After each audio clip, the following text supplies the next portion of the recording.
now I think all that's left to do is start.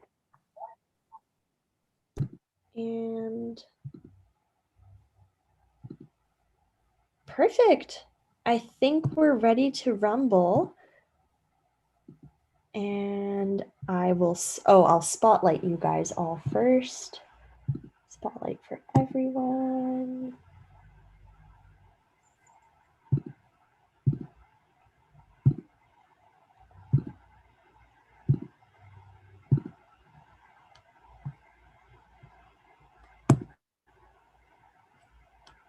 Perfect. All right, we're ready to get started. Thank you so much, everyone, for presenting at day 4 of the Roadshow, and we'll get started with Lauren talking about volunteer opportunities with the Disability Foundation. Take it away, Lauren. Hi, everyone.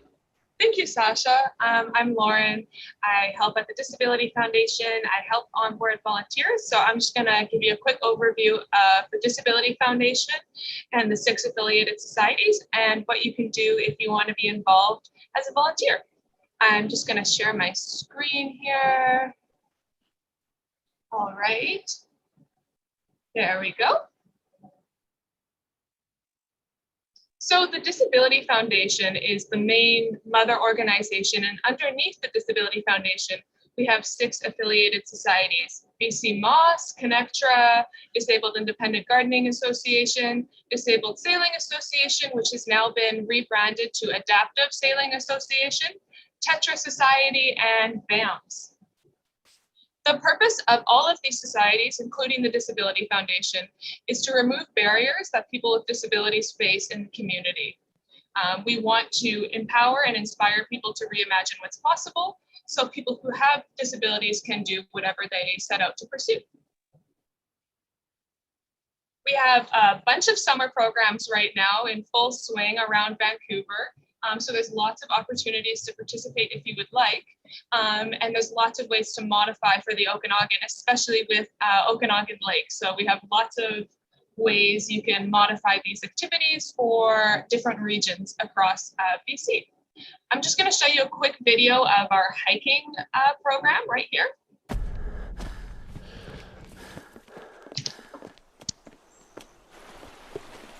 hike with Sam yesterday too? Yeah. A little bit more. How you doing, Eric? Good. All right. Got a feeling and I'm gonna feel it out. You got me shaking up and moving around. From the birches to the blacktop, we want it all, we want it all. Get me out of it. Don't stop, don't quit. No, not a little bit. Get me out of it. Don't stop, don't quit. No, not a little bit. Get me out of it. Get me out of it. Get me out of it. Get me out of it. So this is a hike we did to Quarry Rock in Vancouver in the North Shore, but we do hikes all over Vancouver and other places. So as you can see, we did Lynn Canyon Suspension Bridge, Lighthouse Park. Right now, to stay in line with COVID protocols, we're keeping it more localized and we're just doing Pacific Spirit Park. In the Okanagan, there's lots of places you can take people as well. I know people have taken these trail riders to Mount Kilimanjaro. They take them, you can rent them and take them anywhere. We've used them all over Canada, which is pretty cool. And the person with disabilities just sits in the chair here, and volunteers, which we call hiking Sherpas, will push and pull the trail rider. So in terms of volunteer opportunities at our society, we have the Sherpas, like I mentioned, but we also would love to have people help with marketing. A lot of people like doing photography and social media at this region, because on Sundays we go down to Spanish Bakes, which provides a fun opportunity to take photos by the water. We also have paddleboarding and kayaking. This is one of my favorites. I love volunteering at this one because you just right on Falls Creek by Science World, beautiful place. The volunteer sits in the back of the kayak here, or they'll stand on the back of the paddleboard here. And our kayaks and paddleboards are very stable and adaptive. We have pontoons, which are these outrigger things on the sides. They're at the back of the kayaks as well, which means it's not possible for either to flip. So that's not something anyone has to worry about. And then we also have this wheelchair here. I know at first sight, you think it's just gonna slide off the front, but that is not possible. It's a special wheelchair. It's not the participant's wheelchair that clips securely into place. We have a bunch of clips down at the bottom here, and it's locked and not possible to move. Yeah, and then of course, depending on the person's skill level or disability level, they can go out on their own as well too. I'm just going to show you a quick video.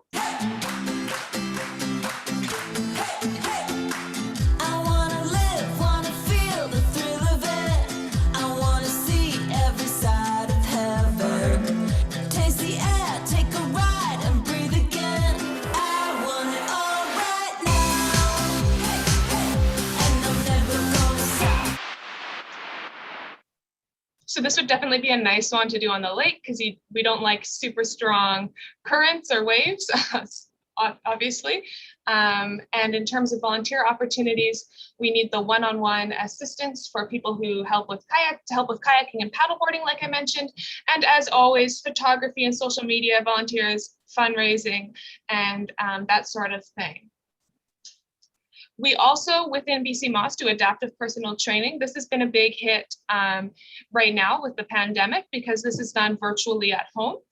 We have a personal training assistant who does weekly classes with people who have disabilities to help them learn adaptive ways to be and stay fit. I know a few of my coworkers, such as Cheryl, participate in this program and really enjoy it. This new program we are doing this year, which we're really excited about, we're partnering with GF Strong, is the adaptive cycling program. It's just a trial this year, but it's been we've been having a lot of success so far. We do this on Tuesdays at Pacific Spirit Park, and we have a range of adaptive bikes. So people who maybe have limited mobility with their legs can use their hands to pedal. And then we have certain ones for people who only have function of one side of their body. It's pretty cool. And now we have Adaptive Sailing Association of BC. This is a pretty awesome program. I've been going here with my dad since I was a toddler. I love it. I've been out, I think I went out last week with him. We have a fleet of Martin 16 boats, and they're adaptive sailboats. And they allow people with disabilities to steer without having to get out of the chair. So whether that be sip and puff technology or an auto helm with a bar that comes up, which you push side to side, there's many opportunities for people to sail.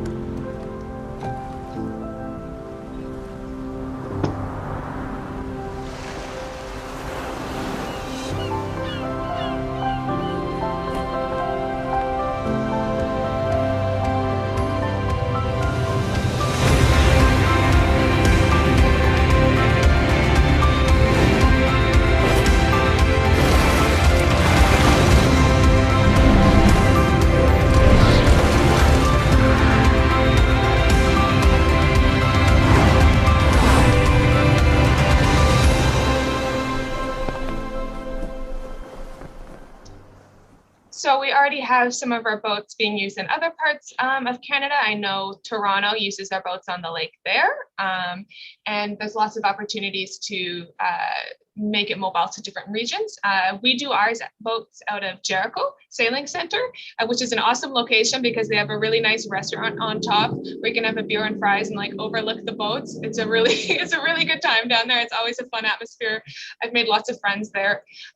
So we're looking for sailing companions. Sailing companions do have to be experienced sailors. certification is usually required because you're on a boat alone with usually someone who's just learning to sail, because if they have strong sailing experience, they usually go on their own. And then we also have land volunteers. So those are people who rig the boats, who make sure the boat, like tow the boat in and out with a winch. They organize everything. They greet people upon arrival. They help answer any questions and just, make sure everything's running smoothly on shore. Go out on the Zodiac if they need to hand something to one of the boats on the water. There's photographers and social media and marketing. I'm sure you can tell by now this is a common theme. We need this for all of our societies, because we definitely love having people down promoting what we do. And then we have the Disabled Independent Gardeners Association. This is an awesome society. Tetra has helped make these adaptive garden beds, which you can see here. So if the person uses a wheelchair, they can wheel right under the garden bed and tend to it, which is a really awesome way to help people garden. We have these trowels, which have been which we make different types of trowels, so people with disabilities can use them if they have dexterity issues in their hands. And it's just a super fun way to talk with people, socialize, and grow produce. We do gardening workshops. Right now, we're just doing them virtually because we can't have that many people in the garden area with COVID restrictions, but we hope to have them in person soon. I've even done a garden workshop. I have a BSc in physical geography, environmental science, and I talked about native soils in BC and how to utilize those to grow like proper produce. So we always are welcoming of people who have ideas to talk about gardening. We love having volunteers or societies come on and share gardening tips. And here you can see with the suns are some of our community gardens. We actually have 6 though, they're not all shown here. So we hope to keep expanding, and it's like a really popular society right now. We definitely are looking for people to help manage the community gardens. So maintenance, making sure everything's in order, watering stuff in different hours. And then for people who want to socialize with other people, we definitely need one-on-one assistance. For example, even though we try and make the gardens as adaptive as possible, installing things like lattices and whatnot, or perhaps reaching the center of gardens might be problematic for certain people who have certain levels of disabilities. So they need help with that. We need assistance with virtual workshops, researchers for virtual content. So those workshops I was talking about, we need facilitators for those, and of course, fundraising, grant writing, and we definitely would like some photography here too, even though it's not listed. Okay, and then we have the Tetra Society. This one's pretty awesome because you work directly with someone who has a disability to modify something or create something for them to help remove a barrier they're facing in their personal life. So we have this adaptive crib right here for a new mom. It just opens up from the side so she can wheel right in and tend to her newborn. And then we have more simple designs like this cell phone holder for this boy or this recorder. So we really go from small to big. I'd show you a quick clip on the recorder.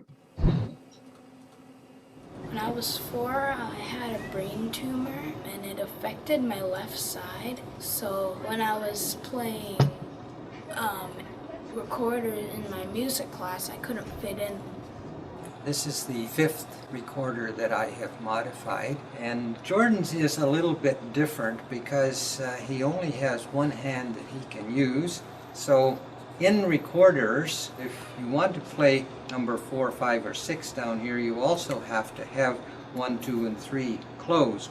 With Jordan, he could press down with his thumb, close the upper 3, and then play with 4, 5, and 6 down below with his one hand. This is just a support for him, and it's just a coat hanger, that's all. Greg, thank you very much for making me able to fit in with everybody else and be able to play. And I love this. I play it a lot and I have fun.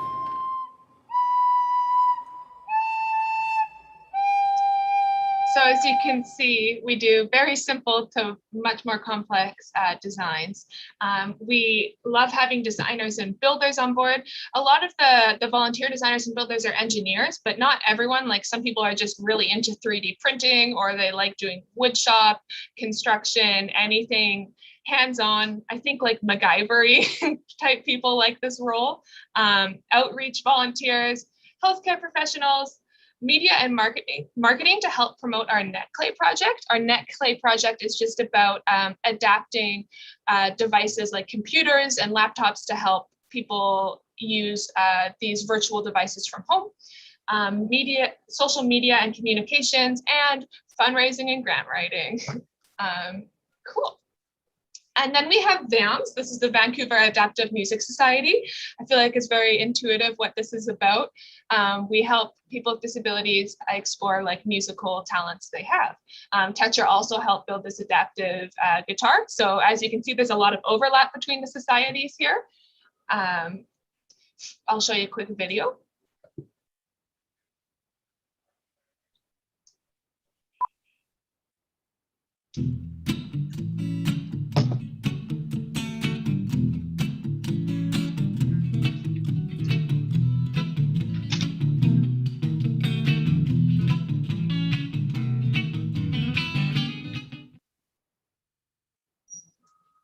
Yeah, so in terms of volunteers, we're looking for music instructors, whether that's guitar or piano. Right now we're doing it virtually, so you would help overline teach someone how to use an instrument to help them get to the next level in their musical ability. Singing instructors are in high demand. I believe this is online right now as well. We do hope to bring it back in person soon, but we're just trying to play it safe. Radio on-air content writings, and we want to reassemble our mini school in choir. So that's just having a bunch of people come together and sing and make everything more social. So that's something we're looking for. And then we have Connectra. So this is more about like policy, legislation, creating job opportunities for people, making a change on that sort of level within the community.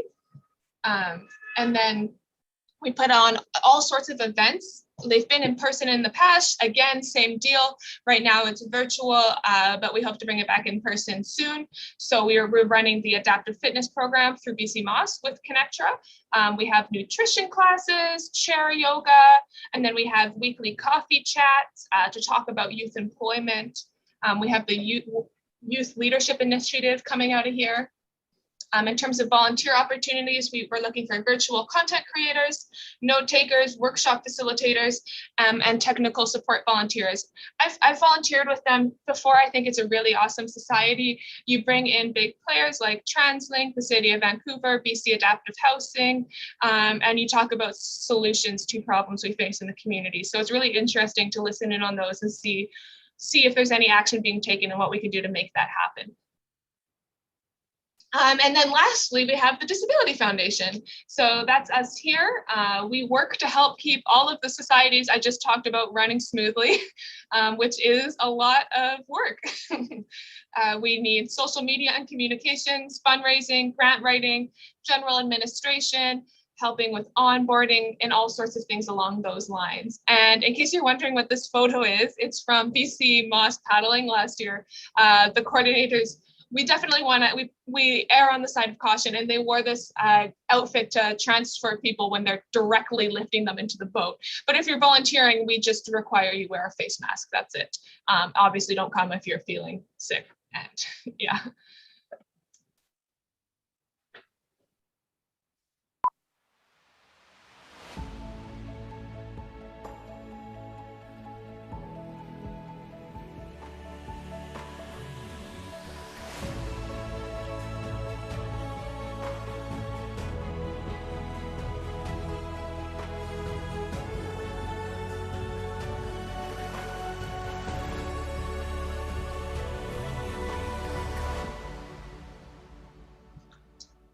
Yeah, and that's everything. I absolutely love the Disability Foundation. It's a really great way to make a direct impact on people in the community. So thank you.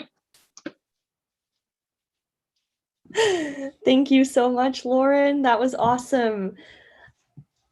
Perfect. And now Serena and Masimba, you guys can take it away.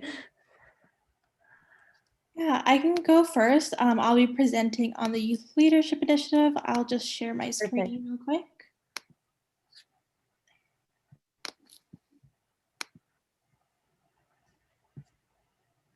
Can everyone see that okay? Yes. Okay, perfect. Hey everyone, my name is Serena. I'm a Youth Leadership Initiative Coordinator with YLI.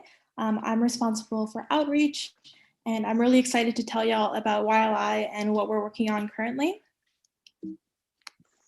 So what is the Youth Leadership Initiative? So it's a national 3-year project that's studying employment barriers for youth with disabilities aged 17 to 24. And it's about brainstorming solutions to the identified barriers that we hear coming back from the community. It's run by interns like myself, some of whom have disabilities and have that lived experience of also experiencing barriers to employment ourselves. And we also have leadership training with Royal Roads University as well. So here's just a bit of background about the current statistics on employment for youth with disabilities.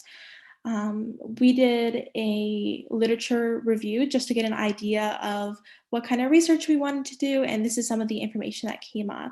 So a significant number of youth with disabilities are neither in school nor employed, where 33% of youth with severe disabilities are neither in school nor employed, and 15% of youth with less severe disabilities are neither in school nor employed. And we have the severe and less severe in quotations just because disability is a spectrum, and what can be considered severe or less severe for one person may be considered different for another. And what are employers' attitudes towards youth with disabilities? So an article from 2011 asked employers why they didn't hire and retain workers with disabilities. So the most common responses were the costs of accommodations, concerns that it would affect their bottom line as opposed to hiring someone who's able-bodied, a lack of knowledge about accessibility needs. There was a lot of information about how folks didn't know, like if they were using ableist language, how to support someone with differing disabilities and how that would change from person to person. And there was also a lot of anxiety over legal action. That this also tied into like the lack of knowledge about accessibility legislation, not knowing exactly what people's legal responsibilities are to accommodate. So what is the goal of our survey? So the goal is to identify the perceived barriers to employment from the perspective of youth with disabilities. And we want to determine if the literature regarding employers' attitudes towards youth with disabilities is accurate. So we are also going to brainstorm solutions to the perceived barriers that we hear about and create a multimedia toolkit to support employers and youth with disabilities in the job seeking process. So attitudinal barriers, the ones that we have included in our survey are levels of self-confidence, perception of discrimination, and higher performance expectation. Higher performance expectation is basically, do you need more hours compared to an able-bodied person to get the same job done? And this is a relatively unexplored topic in the existing literature. There was a gap in university students, like the age range from 17 to 24, compared to there being a lot of research about high school age students, 13 to about 18. And that's why the focus on university students is also a unique feature of our study. And I also think it's useful just to personalize things sometimes so that folks can understand how it really affects people. And I think it's also important to like provide a platform for like lived experience and that kind of thing. So I thought I'd speak a bit about my experience facing barriers to employment. I've definitely had like perceived barriers, not sure like whether I should disclose my disabilities or not, since they aren't visible. And that I've also experienced like employers' attitudes like with like ableist language or just like comments that were made offhanded and then them not knowing I was disabled. So then that kind of definitely takes a toll on like one's mental and physical health, and you kind of have concerns about like, what should I do? What are like the rights and regulations in this situation? And honestly, not really sure about like what the next steps are in that scenario. So next steps, our survey currently is still looking at the perceived barriers for folks with disabilities. So you can feel free to fill out our survey. We're currently at just over 200 responses, and we're looking to get 300, so we're really close. And then Max, who is responsible for research, is going to be doing a bunch of data analysis, which will inform our advisory council, and that will be nationwide. So we're super excited about that, having youth with disabilities inform the recommendations that will come as a result of the data analysis and the qualitative data that they'll provide through their experiences. And then we'll present from some final recommendations. So we're looking to complete the report by the end of the year, and then hopefully we'll start the advisory council in our second year. Yeah, and that brings me to the end of this presentation. So if you have any questions, you can always feel free to email me. We're also always looking for volunteers as well, folks who want to help with outreach and that kind of thing. So you can always reach out to me through email. But thank you.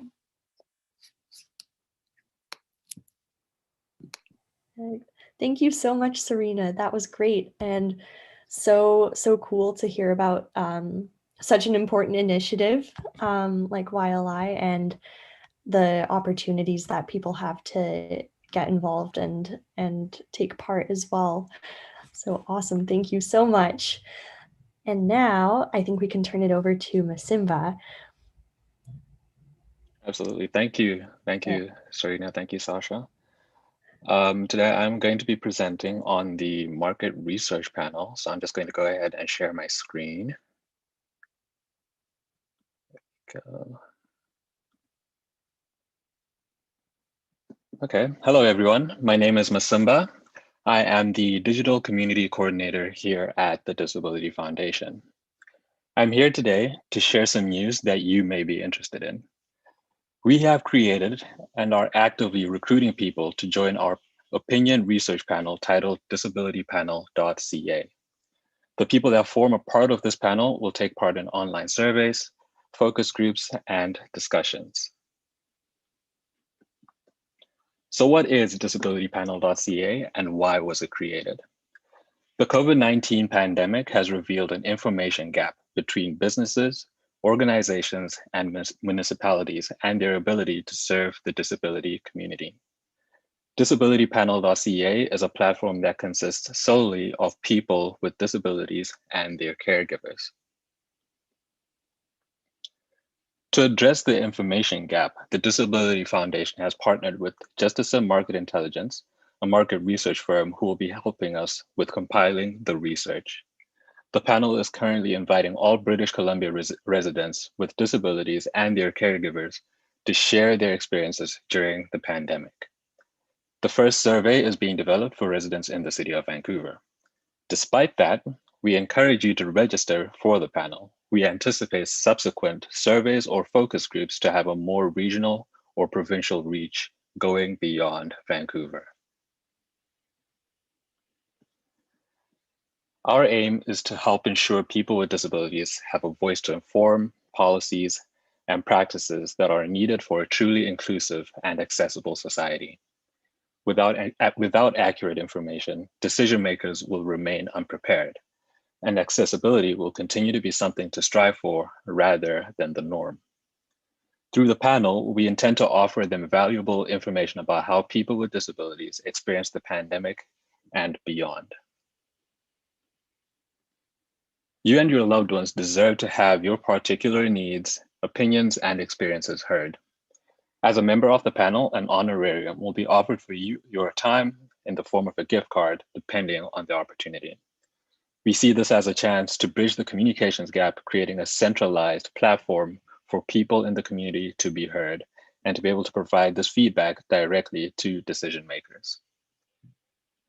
So here's a brief For video. 25 years, the Disability Foundation has been fostering meaningful experiences for Canadians with disabilities through outdoor recreation, social connectedness, innovative adaptive devices, and more. Today, we are asking, how has the pandemic affected you? Help strengthen decision makers' understanding of your needs and experiences by joining an online opinion research panel consisting solely of people with disabilities and their caregivers. Make a difference in your community today. The Disability Foundation. Reimagine what is possible.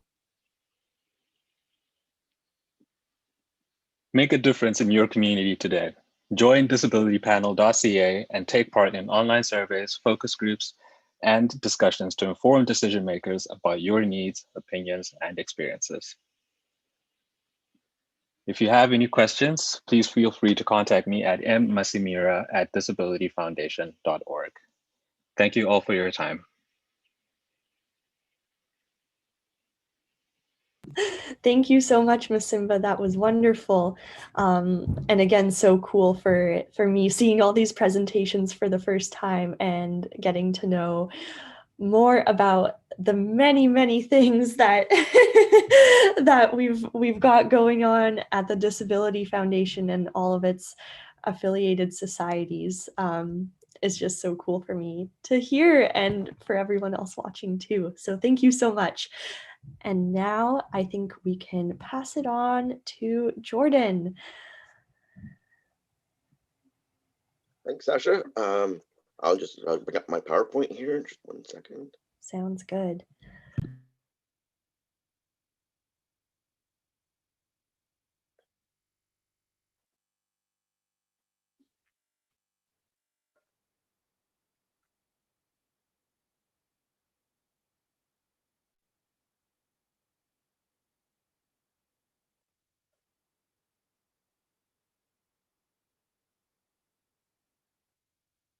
Okay. Can you see my PowerPoint?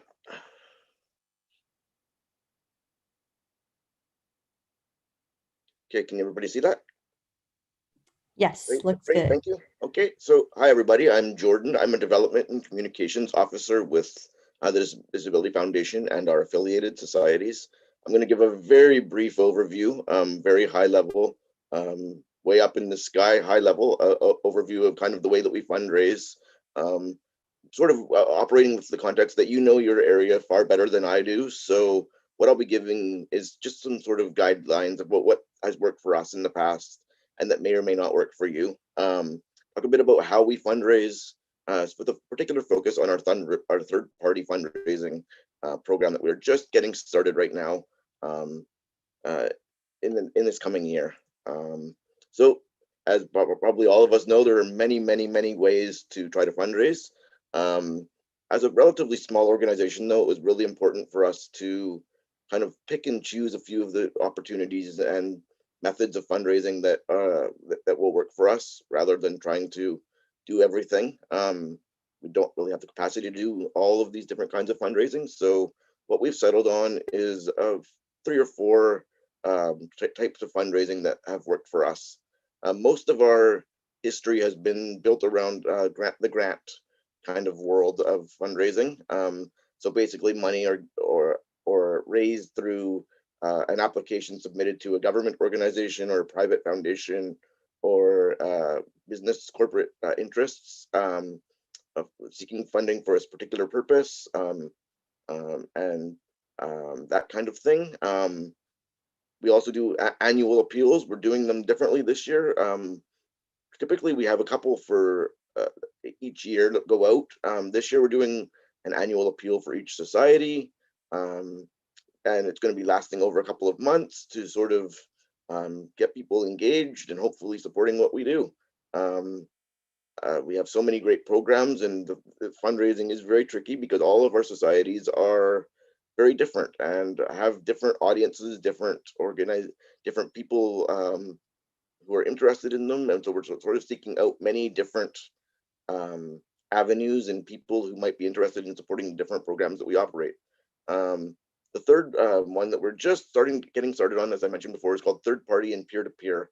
So that's basically where we as an organization support the efforts of others who fundraise on our behalf. Then the final sort of grouping of fundraising that we tend to rely on is sort of major gifts and corporate donations. Donations from individuals or businesses that are over a certain threshold, that we are obviously very welcome to people to send those to us. We're very appreciative of that. So those are some of the main ways that we do our fundraising. Like I said, our grants are sort of our bread and butter. It's what we have focused on for the past 25, 30 years for some of our societies. So that's not going to change, but we are wanting to diversify and build in some different ways for us to fundraise. So for us, one of the key things for us to remember is that every interaction we have is a fundraising opportunity. That sounds kind of mercenary, and it sort of is, but you really are looking at the kind of doors that you can open. If you're having a chat with somebody and just sort of keeping that in the back of your mind that, hey, this might be an opportunity for us to do a joint partnership with this organization, or hey, what they're doing is kind of aligned with what we're doing. I wonder if there's a way for us to work together. Second here. So what we also kind of want to remember is that everybody that we encounter in our organization is a prospective donor and a fundraiser. If somebody comes out and goes sailing and has a really great time, or somebody gets a really good Tetra device and starts sharing that news, that will maybe reach the ears of somebody who thinks, hey, that's a really neat program that they're doing, and they'll be inclined to support us. So we are always encouraging, as we've talked about for our volunteers, and some of the other things we've heard in the earlier presentations, is that we really, really do want to have those stories being told of what we're doing and some of the successes that we've accomplished. So we really do need to all work together, from the top of our organization right on down, through the programs, through fundraising, communications. It's all kind of working together to help us raise the money that we need in order to keep our programs running and growing. So the main part of my presentation is going to focus on our third-party and peer-to-peer fundraising. We've really begun to explore this in the past year or so. This is where we support individuals who want to raise funds on our behalf. We help to promote their campaigns, recognize any campaign donors that they may coordinate, and also give some simple ways for supporters to contribute. We have third-party and peer-to-peer campaigns allow us to connect with people who are outside of our day-to-day audience, but who, with the right kind of stewardship that we have, can become long-term supporters. So just to give an example of something that we did last year, we supported a campaign through International Day of Persons with Disabilities. One of our board members was really interested in doing a campaign that to raise some funds for one of our societies, and launched a campaign on his own, but wanted our support to help promote it and that sort of thing. So what we did is we did a whole sort of social media campaign around that, and it was just an amazing success to sort of see how much money and how much interest was raised. We had him sharing all of these different posts on social media. He had people getting involved in his campaign, creating videos and doing different things to help us promote that as well. It was just an amazing success where that society doesn't technically have a really large sort of donor base, and so it was just we saw a larger growth, I guess I would say, in terms of the number of donations that came in as a result of that peer-to-peer campaign. And so we realized that we kind of hit on something there, and so we really want to sort of emphasize that that is something that people can do. It's whether you're running a big gala or you're doing a Facebook birthday campaign, which is kind of a really simple thing to do. Just go on Facebook and create a little campaign that says, if you would like to make a donation for my in honor of my birthday, you can attribute it to a different whatever organization you want them to support, and it's a really simple thing to accomplish. There are also very complicated campaigns that can be done as well. So really it's up to the imagination of the person who is interested in doing the campaign, and then working with us to basically figure out the logistics of it. So what kind of support do we need? Do we need social media? Do we want to try to get earned media coverage, or doing press releases and that sort of content?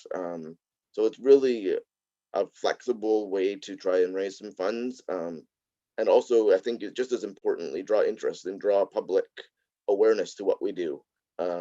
Because you're not just reaching that one person that you send the appeal letter to, you're reaching everybody in your fundraisers network, which is just as broad. And again, your network grows exponentially at that point.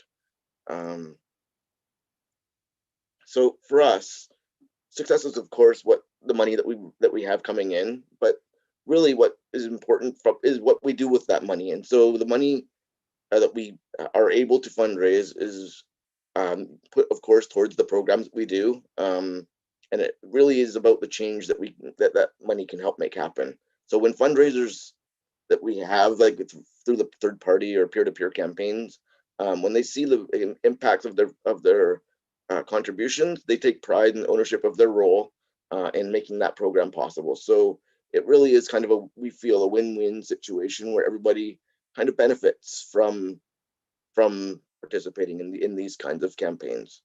So that's kind of the end of my presentation, but I have a couple of resources there for you. You can go check out our third-party fundraising materials on our website, and that's my contact information if you're interested in learning more. Thank you very much. And Awesome. Thank you so much, Jordan. That was great.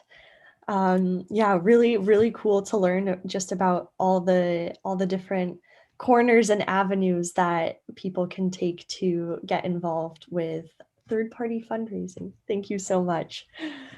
All right, I think that brings us to the end of our presentation today. The first presentation for today's date of the Roadshow. So thank you so much, Lauren, Serena, Masimba, and Jordan for taking the time to present. And I hope that everyone watching has has enjoyed the presentations and has learned something about all of the different aspects of the Disability Foundation that we touched on today. Perfect. And I will just go ahead and stop recording. Alrighty, and then I'll need you just to put me on the big screen. All right, awesome. All right, hello everybody. Thank you for coming again. It's Thursday, one of our Thursday workouts. And yes, Marnie, I will explain what equipment we need right now. So today we're going to be working on some shoulder activation work. So getting right into the muscles that help us move and control our shoulders. I can't stress enough how important this work is, especially if you use any type of mobility device. So manual wheelchair, crutches, even if you have like a toggle on your power chair, arm crutches, I already said, even a cane, a walker, anything like that. Super important to keep these shoulders mobile so we don't get anything locking up and compensation. And then what happens is we essentially start to use things like our neck, and our posture can really suffer because of that. So definitely really good to be focusing on that. So some shoulder activation, and we're also going to get in some hinging and some punching. Okay. So today the equipment we need is going to be a dowel. So any type of like a broomstick or a dead hockey stick, or maybe you're going to use a, I don't know, a broom, anything like that would be fine. And then we're going to be using a band of some sort. Okay, so I'm going to be doing, I would recommend a lighter band. If you have a couple, just have them nearby. But if you have like a super heavy band, I wouldn't recommend that. So you can always use like stretchy yoga pants or tights or anything like that. Otherwise, make sure it's a little bit longer and a little bit lighter. Okay. And then last thing we're going to be using today, aside from our body weight, is just some like lightweight. This is optional. We're going to be doing some punching actions. So holding weight. If you don't want to have weight and you want to work on your speed, maybe you won't be using any weight and you can just hold fists. We're also going to be doing it overhead. So same thing, if you have some stuff going on overhead, you might not want to have weight over your head. This would be a good option if you feel good about having weight over your head. Otherwise, it's totally okay in most situations to degress or regress and have just body weight, because it's called a regression, but sometimes it's actually the progression, because then we're able to really focus on that form and activating those muscles that we're going to really, really warm up today in your warm up. Okay, so that's what we need. So dowel band and a couple weights if you want. And sorry for the weights, I wouldn't do anything over like 2 pounds each, probably, for the people that I see in here. Anything less than that would be fine. Okay, and then last but not least, we have Angela helping us today, and I think today's class is part of the Okanagan Virtual Roadshow. So I just want to do a little shout out to the Okanagan residents that are in here today and watching and following along, or maybe following along later. Welcome, and there will be information on in the chat today. Angela is eventually going to post that. There we go. And she's got some dates up there. If anybody wants to be a part of their event, there's a whole guide and an Eventbrite link there. It's from the 26th to the 30th, and it's all virtual. So get on the link after this, see if there's anything there that tickles your fancy, and then we'll go from there. And I just saw a few new names pop on here, so that's really cool. So welcome. Today we just need our band, dowel, and then a couple light weights if you have them. Okay, and we're going to get started with some warm up today. So we're going to get right into moving. Okay, so nice and tall. I don't usually say this at the beginning of the workouts, but I taught a class last week and I was able to see everybody, unlike this one. And I just noticed that even when I give the cue of being tall, sometimes we need a little bit of help. So if you're sitting and you have a bit of a dump in your chair, it might be a good idea. This is obviously way too thick, but for me, like sitting on this couch, it would be a good idea to put something behind me if I was to sit all the way back, to stay nice and tall when I do the movement, instead of sinking back in your chair and being here. Okay, so a pillow or like a chip foam yoga block works. They're like this thick. A light pillow, a rolled up towel, anything like that will help you sit up taller would be a really good idea. Okay, so finding that position, getting up nice and tall. Okay, and we're going to start with just some easy neck rotations. So we're going to be looking over to the side, and then we're going to go in through center, and then we're going to go to the other side. And center, good. And over.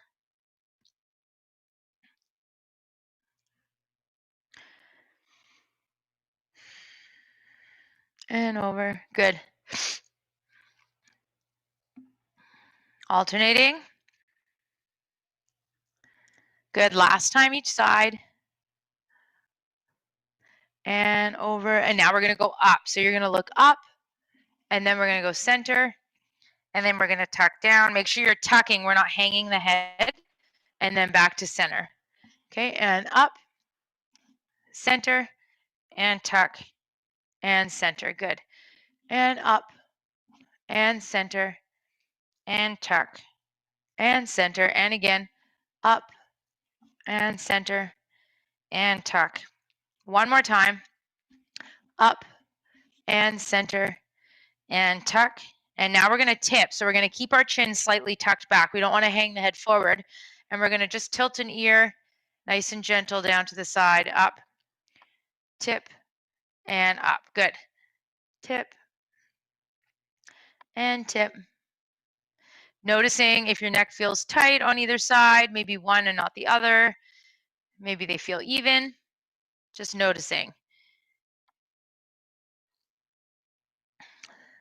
Good. Now we're going to do half circles. So you're going to lead with your nose, and you're going to think of making a semicircle all the way down, and then hold at the other side. And coming down, and hold. Good. And again, all the way down. Really nice and controlled, moving with your nose. Nose is leading. Okay, last two here. Hold. And hold. Good. Now we're going to bring those shoulders rolling forward. 1 and 2 and 3. Big circles. Almost like you're painting circles with the tops of your shoulders in space. 7, that's it. 9 and 10, good. And now we're going to reverse it. Big circles. 1. My hands and arms aren't doing anything. I'm just using my shoulders. And 7, 8, 9, and 10. Good. Now we're going to bring our hands up to our shoulders, and now we're going to be making a circle with our elbows. Okay, and if you need stabilization, you can just have one hand down, and you can do one at a time. Otherwise, we're here. 1, 2, 3. Big elbow circles. 4, 5, 6, 7, 8, 9, 10, and then we're going to kiss, and then we go back the other way. 1 and 2 and 3, 4, 5 and 6, 7, 8, 9, and 10, and then touch. Good. And now we're going to go all the way down, tuck the chin, round in the spine, cat cow. Keeping your eyes down, looking through the legs. Slowly rolling up. Use your hands to walk yourself up if you need to. Hands are going to go behind you, shoulder blades in your back pockets, and lift your heart to the ceiling. And deep breath here. And then we do that again. Good. Tucking the chin, rounding down all the way down.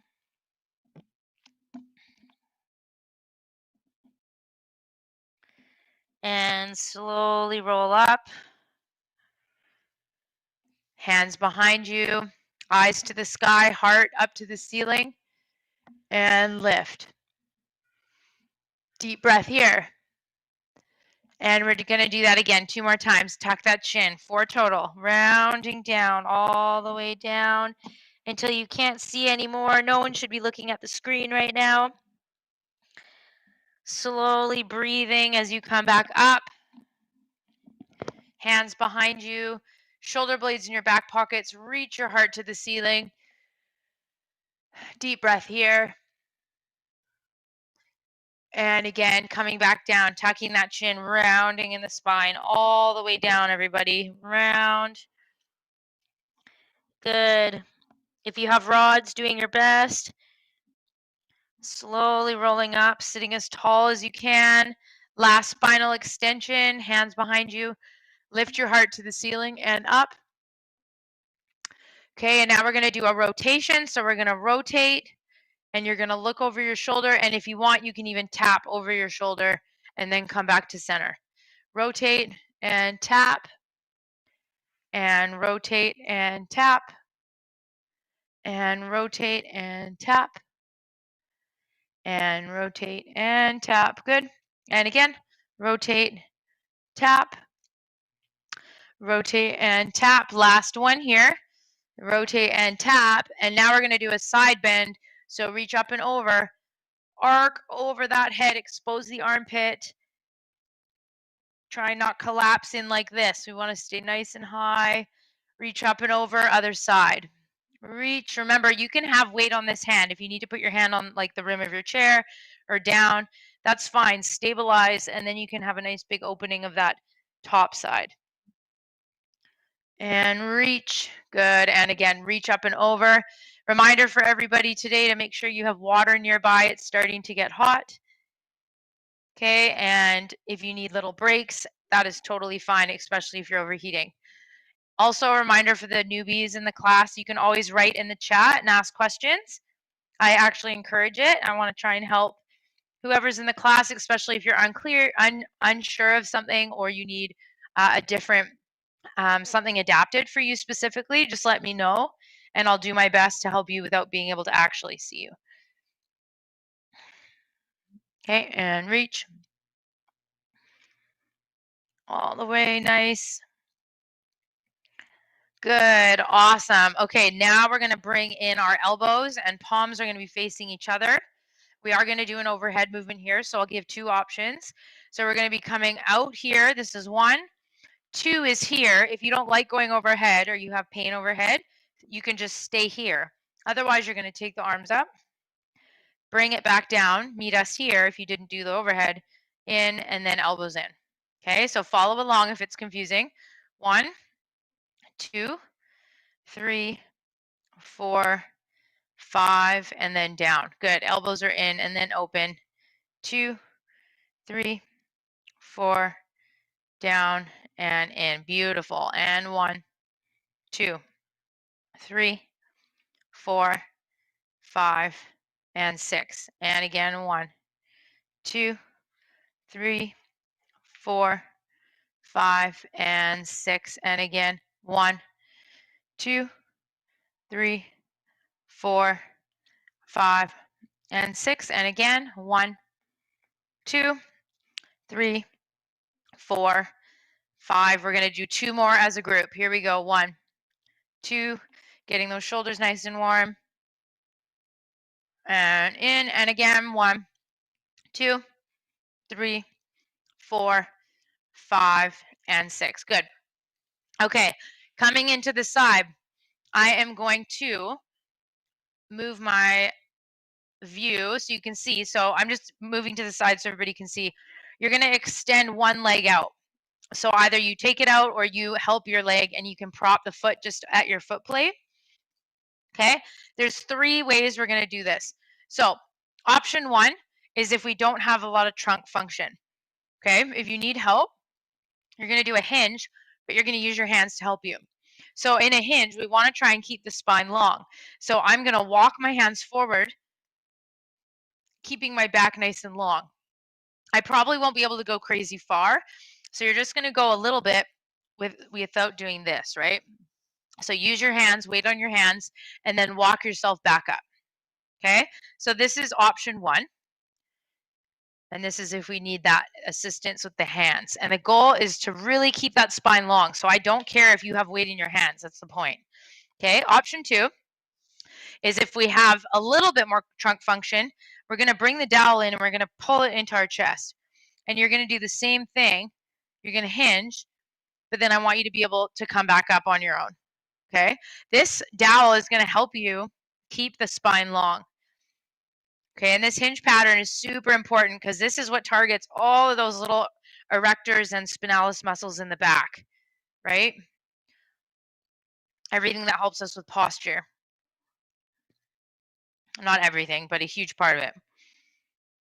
Okay, so that's option 2. Option 3 is if we have a hinge practice and you don't need the assistance of the dowel, you're going to bring your arms overhead. Okay, and then you're going to do the same thing, but you're going to take your arms and do a reach and then bring them up over and come right back.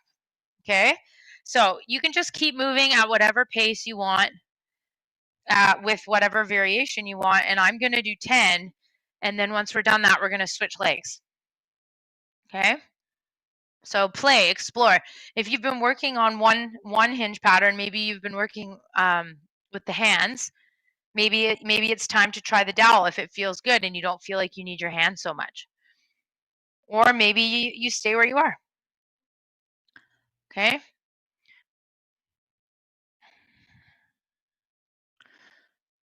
Okay, I'll do one more, and then I'll give time for switch. Okay, so now is where we switch, so I'll keep doing it this way so everybody can see. So you're going to take the other leg now and just take it out in front of the foot plate in front of you or just propped out on the floor. Okay, we have option 1. I'll do a bunch of them at each different stage so everybody can see. So this is where I'm assisting myself. I'm keeping my spine long as I reach, and then I walk myself back up.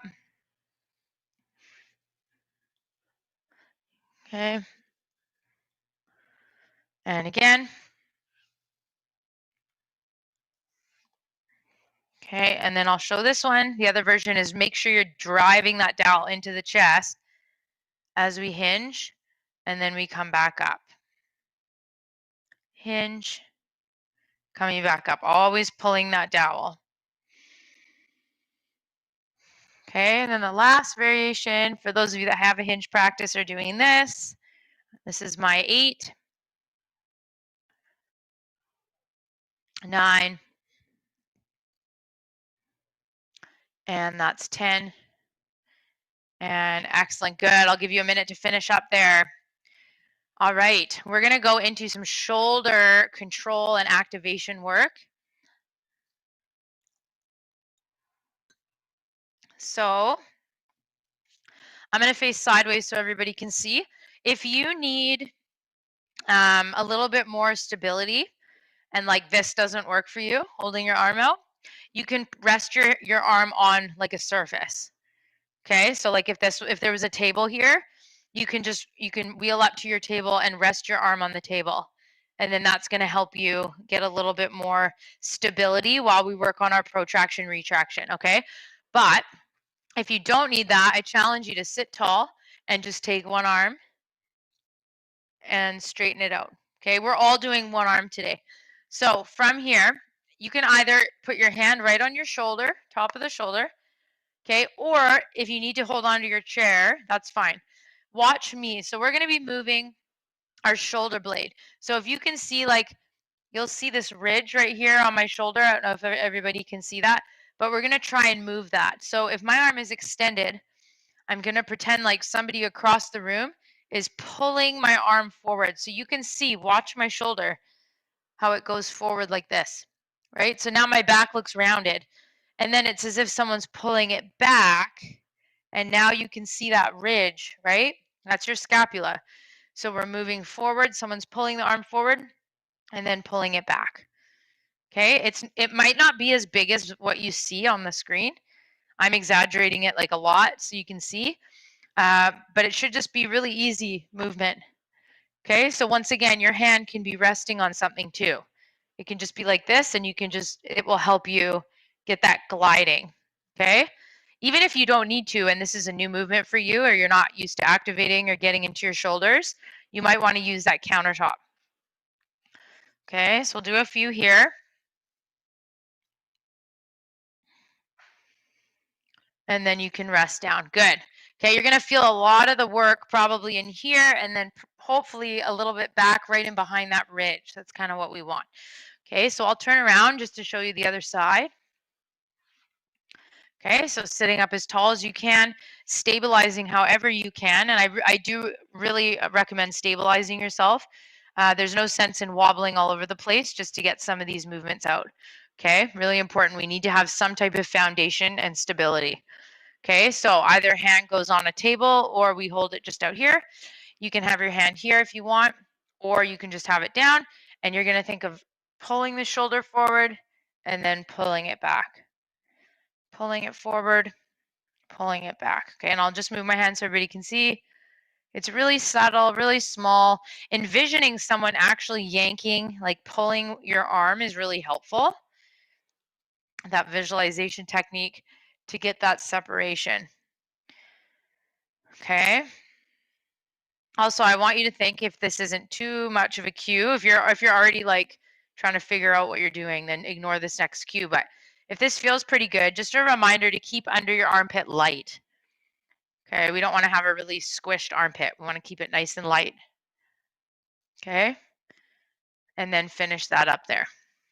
All right, good. Go ahead and grab your towel. Okay, so we're going to do a little bit of core work here and shoulder mobility to get started into our circuits. So dowel's going to come up and over. We're going to go 1. We're going to tip. Dowel's above my head. Tip. And then we're going to come back in and come down. Okay, 10 of these as a group. Here we go. If this doesn't work for you, you can always go through the body, and that will help you stabilize a little bit better. Okay, here we go. 3, 2, and 1. Reach up. Tip. Come back to center, tip, and then back all the way to neutral. Chin stays tucked. We do not look at the dowel going up above the head. I promise you it won't help you get your arms higher. It feels like it will, and it makes it worse. Okay, and again, we look up because it's a reflex, but we don't need to look up. We can trust where our hands are going. Okay.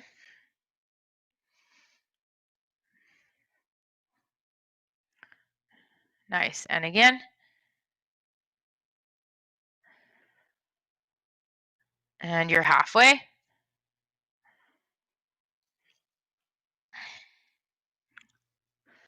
And this is 7.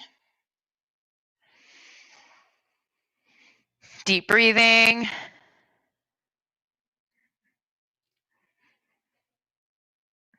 Okay, and last 2 here. I didn't really talk about how wide your arm should be, but it should just be comfortable.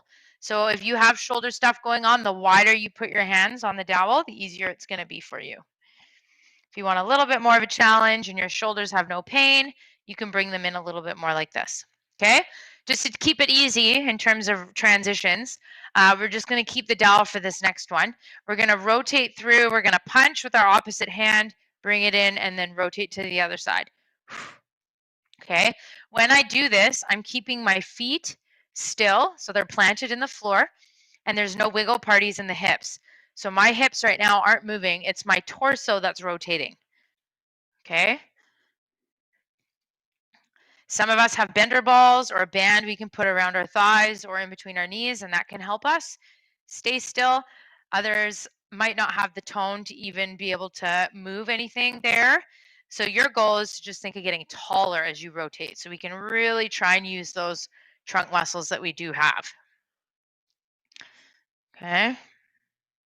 This will end up being 10 each side, so just keep moving. Nice, easy punch. Everything is controlled in this movement.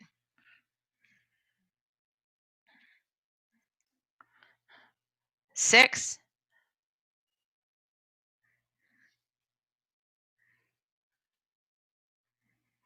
2, 1, and down. Awesome. Put that away for just a hot second. Grab your band, and we're going to do external shoulder rotations. So band, elbows are into the ribs. Our band is here in our palms. Our thumbs are hitchhiking outward. If you need grip assistance, you can do something like this, or you can even just wrap it. This is fine. All I ask is that your palms are facing each other or up. Okay, I just don't want us down here. Okay, here we go. 3, 2, elbows in, 1, and you're going to think of squeezing your shoulder blades so much that you're trying to break the band. It's probably not a good example there. A little more even. Good. And 6. Nice. Really focusing on the movement coming from the back. Okay. So right in between those shoulder blades that we just mobilized. And I'll stop at 10. Good. All right, that is our first circuit. So we have overhead to tip. Okay. Oh my gosh, I'm totally blanking. Rotate to punch. And then we're going to go into our external shoulder banded rotations. So get a sip of water, and then we're going to do all of that one more time. And then we'll move on today. Okay, so 2 rounds.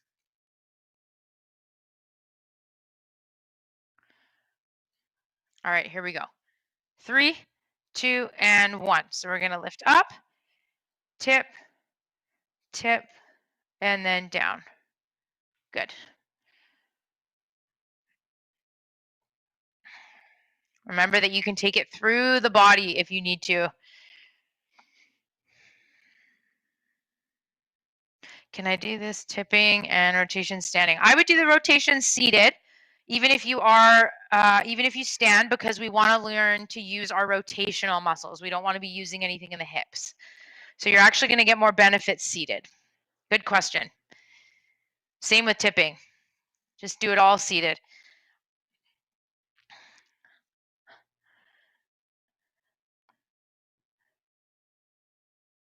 Good. Last 3.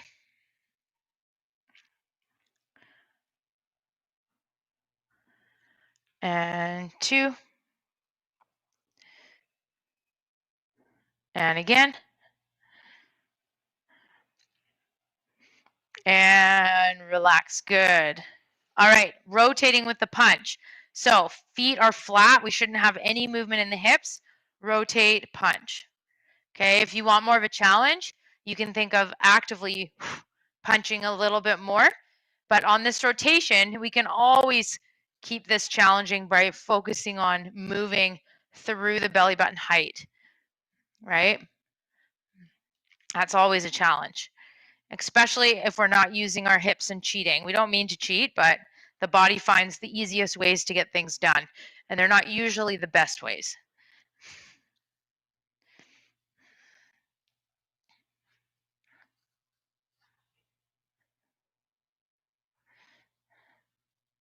Okay, we're halfway here.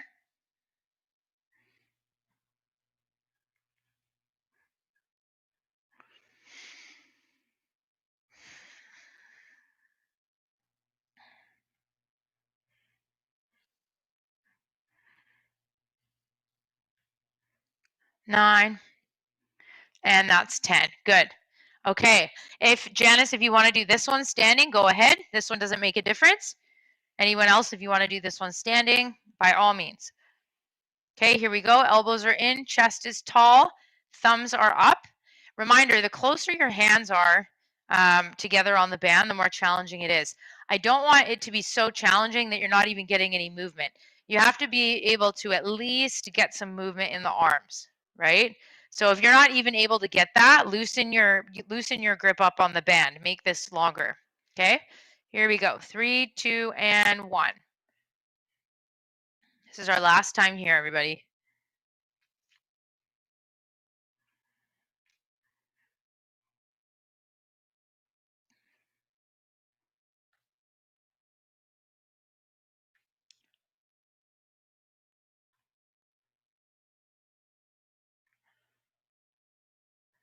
And 10, and excellent. Good. Get a sip of water. And to answer Janice's question, yes. So if you do want another challenge, she's asking about if you want to keep your arms. So the reason why I bring the hands down in this every time is to warm up the shoulders. So it's work to bring your arms up every time. If you want to keep them up and just go through and just do the tips, that's fine. You're going to get more challenge in the core because it's happening sooner each rep, and stability in the shoulders, but we're not getting that same work of coming up. So for warm-up sake, I like moving through it and lifting it up every time. If you want it to be a little bit more concentrated on core, I would keep the arms up and do it that way. I hope that answers your question, Janice. All right, good. So now we are going to do something different. So go ahead and grab your sip of water, and we're going to do a circuit of 3 again, but 3 different exercises. Go ahead and have your band handy to start.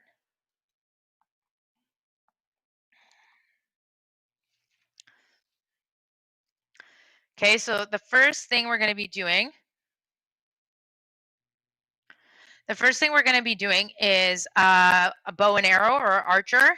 I interchanged the name of this, so I apologize if some of you are like, I thought that was a stretch. There's an archer, a bow and arrow stretch I do on the floor, and then this is the strengthening exercise for the backs of the shoulders. So it looks like you're pulling a bow and arrow. So you're going to have the band in one hand. Okay, and once again, this is a really nice place to have a table or something to put your hand on. So like this is a little low for me, but if it's like around here, that's good. If you need that stability, put the band down, hold it, and have your hand on a table or a chair. Okay, otherwise we're going to be up here. Grab the band and have it pretty close to the other side. And it's like you're brushing a tabletop. So there's a table here, super flat. And I'm going to clean the table and then smell the band. So the band is like right near my nose and then right back. Okay, so we pull, brushing that table and then coming back. I'm really accentuating on keeping the table there because this is what we want to do. We want to do this into a row, right? I don't want us to recruit the lats. I want us to use post delt. So we're going to stay high because today is about shoulders. Okay, big pull. So let's take like 10 to 12 here for everybody.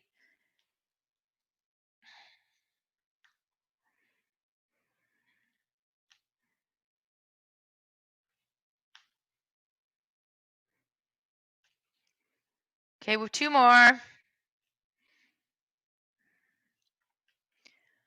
And good. Okay, and then I'm just going to turn so you can see my other side. Okay, if you need to flip around to use the table for your hand, that's fine. Otherwise, I do challenge you to have your arm out.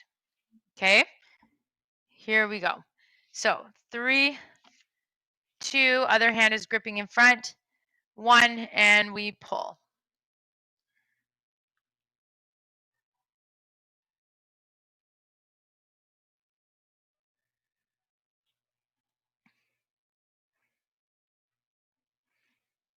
Elbow nice and high, right on a table.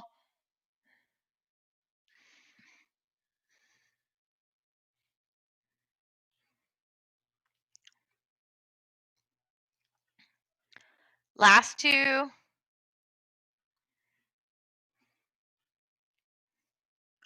And take it down. Good. Okay, so put the band aside. You're going to grab your cans / weights / water bottles / whatever it is that you're using, or you don't need to use anything if you don't want to. Okay, now we're going to take an overhead punch. So our arms are going to start here. So our elbows are down, that's fine. The backs of the cans I can see. So we're not here. Okay, we're here. And the elbows are lifted slightly. Okay, we're going to be punching and alternating our punches to the ceiling. Okay, so like I said, if that doesn't feel good for you, this is fine too. Just holding nothing, right? Especially if you don't have really good range of motion overhead. Okay, so something for everybody. This can also be done standing. Here we go. 3, 2, and 1. We'll be doing 10 on each side, alternating, so we'll go for 20.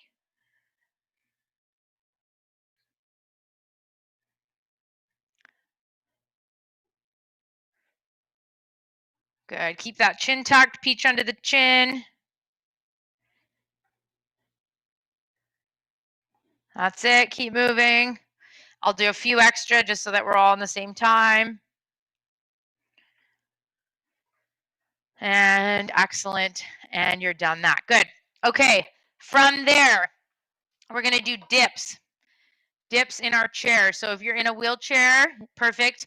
I'm on a couch, so it's going to look a little different. But essentially, your rims of your chair here, you can put your hands down, go what's comfortable for your wrists. Everybody's a bit different. Most people, like especially if you don't have full function, if you're higher level injury, you're probably going to be dumping a lot of weight into that heel of the hand. So just make sure that you're at a place that doesn't feel compromised. Otherwise, I challenge you to grip and have the wrist a bit more neutral. So if I was gripping my arm, my hand would be down like this as opposed like this. So grab, I have to do fists because I'm on a couch, but you're going to have your elbows back. It's okay to lean forward. We're going to do that tip slightly, just like you were going to get up to do a transfer and lift, and then you're going to come down.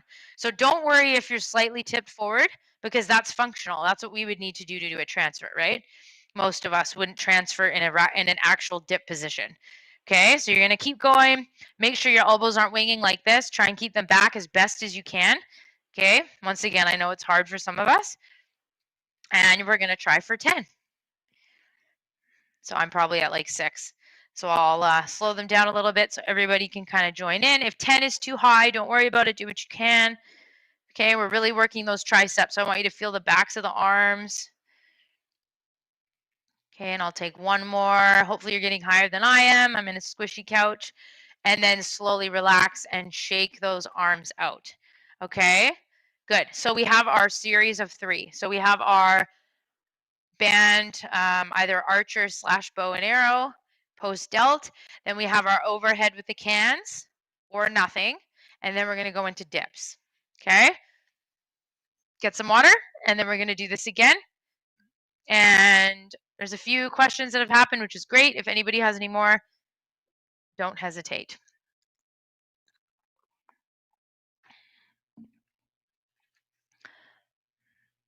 All right. Okay, so getting your band, getting ready again. Here we go. I'm going to start on the opposite side. If you don't feel like you have a really crazy dominant side, then I recommend you switching the dominant sides. Otherwise, it's sometimes really helpful to start with your less affected side, because then the other side can almost mirror it, and that's actually really helpful for remapping, picking up those new brain mapping and like neuroplasticity, essentially, like relearning movements for your other side. So whether you have a spinal cord injury or MS or anything like that, that can be very helpful. So kind of decide if you have a dominant side or not. If you don't, then switch to your other side to start. If you do have a dominant side, do that side again to begin. Here we go. 3, 2, and 1. Okay, remember the tabletop. So our elbow is not going down, and the band should be really close. Remember, it should smell. It's right next to my nose. Okay, keep it close.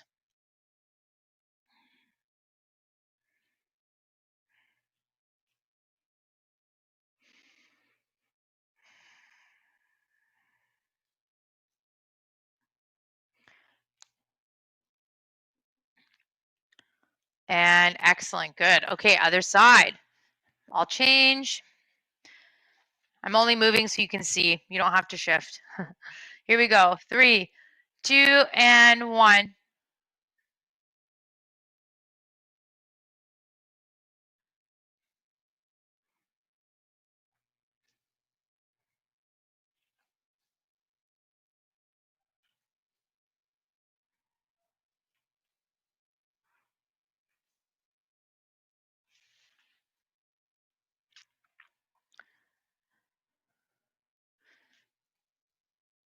Breathing.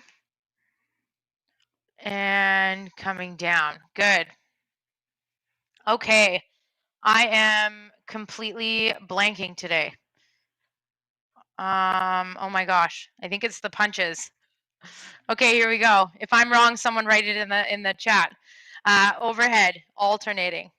Okay, here we go. 3, 2, and 1. Keep those elbows a little higher than you'd like.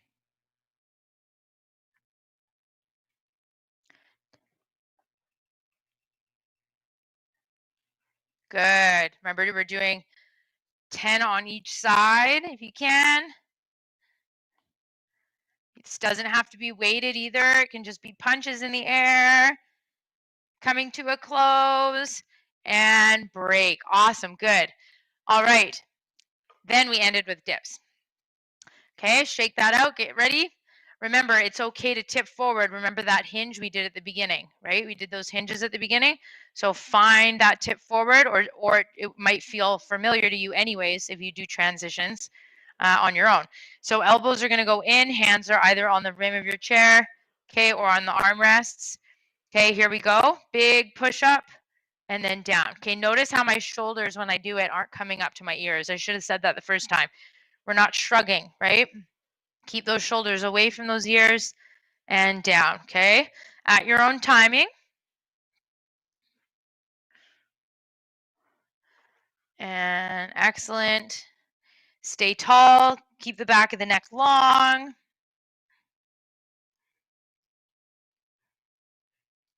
Okay, last 2 for me for 10. And whatever number you're at, just keep going. Try and get yourself to 10 if you can. And then when you're done, you're going to shake out the arms. Okay? All right. We're doing a break. And then we're going to do all 3 of those again. So we have our post delt row / archer / bow and arrow. Our punches overhead. This is the last round of these, I promise. And then our dips. Okay? Grab some water.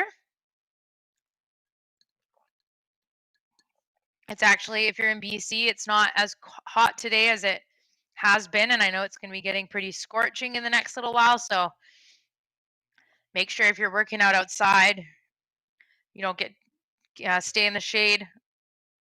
Make sure that you're really staying hydrated and staying cool, keeping on cool clothes, okay? Alrighty, last time here. So same rule, if you have a dominant side, start with that side first. If you're not sure, just pick a side and just start with that side, okay? Here we go, setting up, grabbing the band, imaginary tabletop right here, okay? 3, 2, you're going to smell the band, and 1.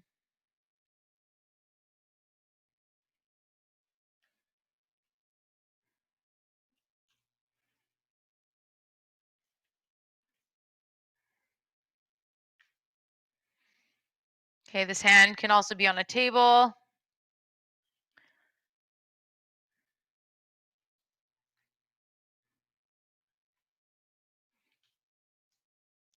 And that is 12, finishing that up. Okay, going to the other side. Here we go. Okay, 3, 2, and getting ready. Smell that band. 1, feeling that shoulder blade gliding along the back.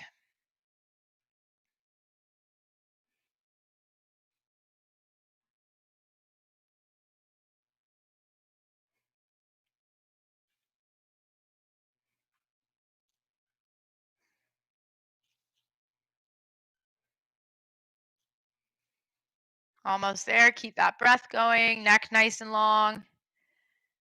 And done there. Good. And we can actually set the band away, or put the band away, or set it aside. Okay, grabbing your cans, overhead punches, alternating, standing if you'd like. Okay, otherwise we're sitting tall. Here we go. Keep that peach under the chin too. So same thing. We don't want to look up when we do this. We want to stay looking at the monitor. 3, 2, and go. Breathing.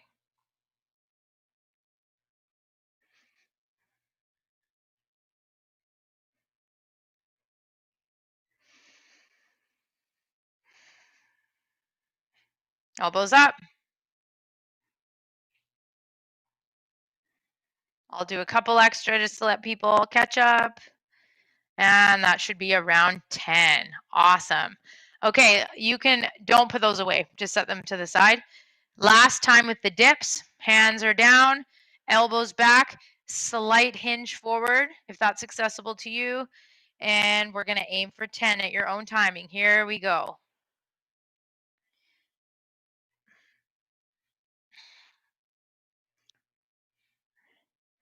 Breathing, keeping the back of the neck long.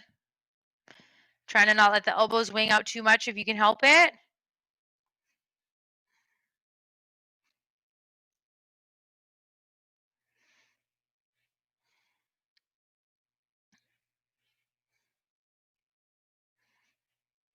Last one.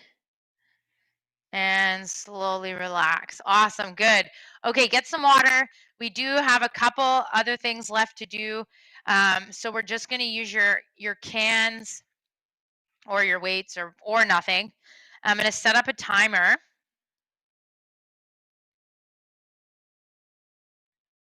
Okay, and we're going to do some punches, but this time horizontal. So you're going to think of punching, we're here, and we're going to do cross punches just like you were boxing. Okay, so my hands are here almost like I'm blocking my face. Nice and quick, okay? So if the cans or the weights don't work for you, what you're going to focus on is speed. So you're here, so that recoil, bring it in, okay? This is really beneficial. So I actually don't recommend weight for everybody. I think a lot of people might be fine just working on their speed, because that speed, that power is what helps us recruit more muscle fibers. And that is essentially going to overlap into our everyday movement in our life that we need, right? Whether it's transferring or getting out of bed or playing a sport if you play one, whatever it is, okay? All right, so let's try that. So 1 minute, we're going to be going. I'll let you decide if you want cans or not. Okay, and we're just hitting cross center. Okay, here we go. 3, 2, and we're here for 1 minute.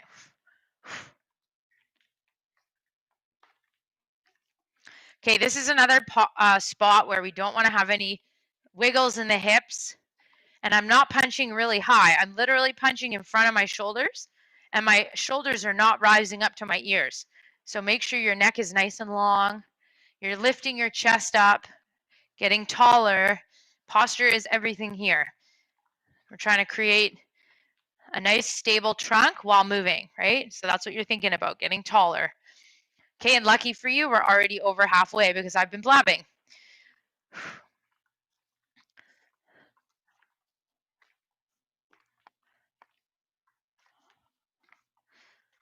Less than 15 seconds, folks. Keep moving.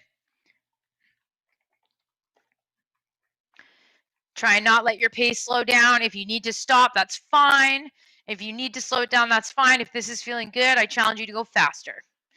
And time. Good. Okay, that was 1 minute. I'm giving a 30-second break, and then we're going to do it one more time. And then that will be our workout today. Okay? So we have about 20 seconds on the clock. Now's your chance to get water.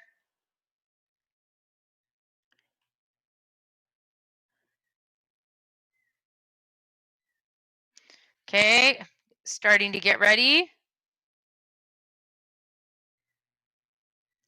All right, starting the clock again. Even if you use the weights the first time, you can always put them down and continue without weights too, okay? Here we go. I just want you to keep moving. 3, 2, last time today, 1, and here we go. Getting taller, feel those feet in the foot plates or the floor. Wiggles, non-existent. Keep the hips still, feeling the rotating in the belly button. We've done a lot of rotation work today, so this should be warm. Just barely crossing across your body. Nothing crazy. Okay, just to the corners of the room. And you are already halfway. Breathing.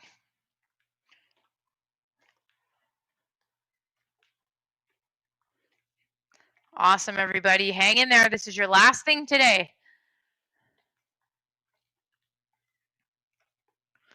Controlling all of your movements, not throwing anything away.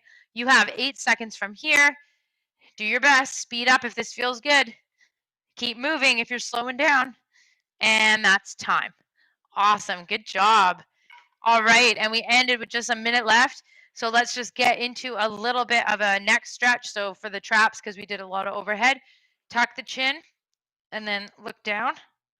And you're going to hold for 30 counts. Okay, keep those shoulders down. We should be feeling this down the upper back, up into the base of the skull. Make sure you're really tucking your chin. We're not hanging the head forward.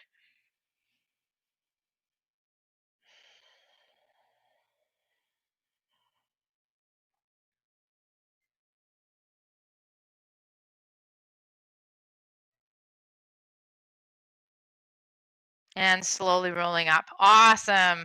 Okay, everybody, that is your workout for today. Thank you, the Okanagan crew who joined. I hope the rest of the trade show goes well. And if anybody has any questions or comments, I'll be on for another minute. And I did want to announce that we are taking new participants for the Disability Foundation's Adaptive Personal Training Program. So even if you are a repeat client, you can still sign up this time.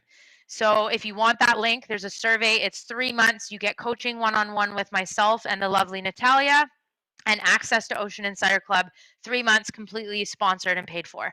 So if you're interested in a little bit more one-on-one work, please put it in the chat and I will put the link in there and you can sign up today. We start July 5th. Okay. Otherwise, thank you all for coming.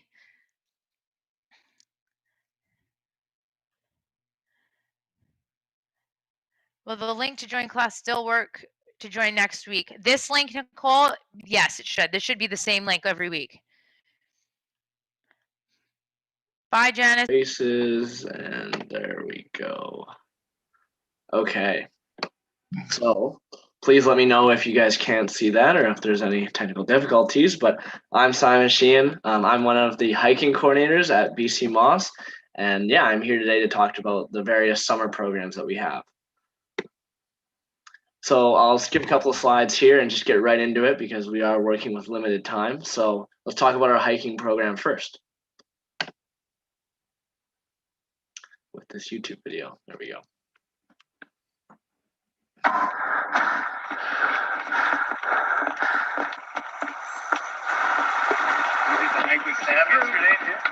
Yeah, a little bit more, a little bit more. How you doing, Eric? Good. All right.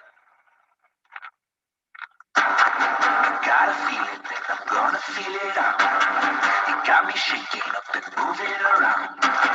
From the branches to the black top, run it up, run it up. You're gonna stop,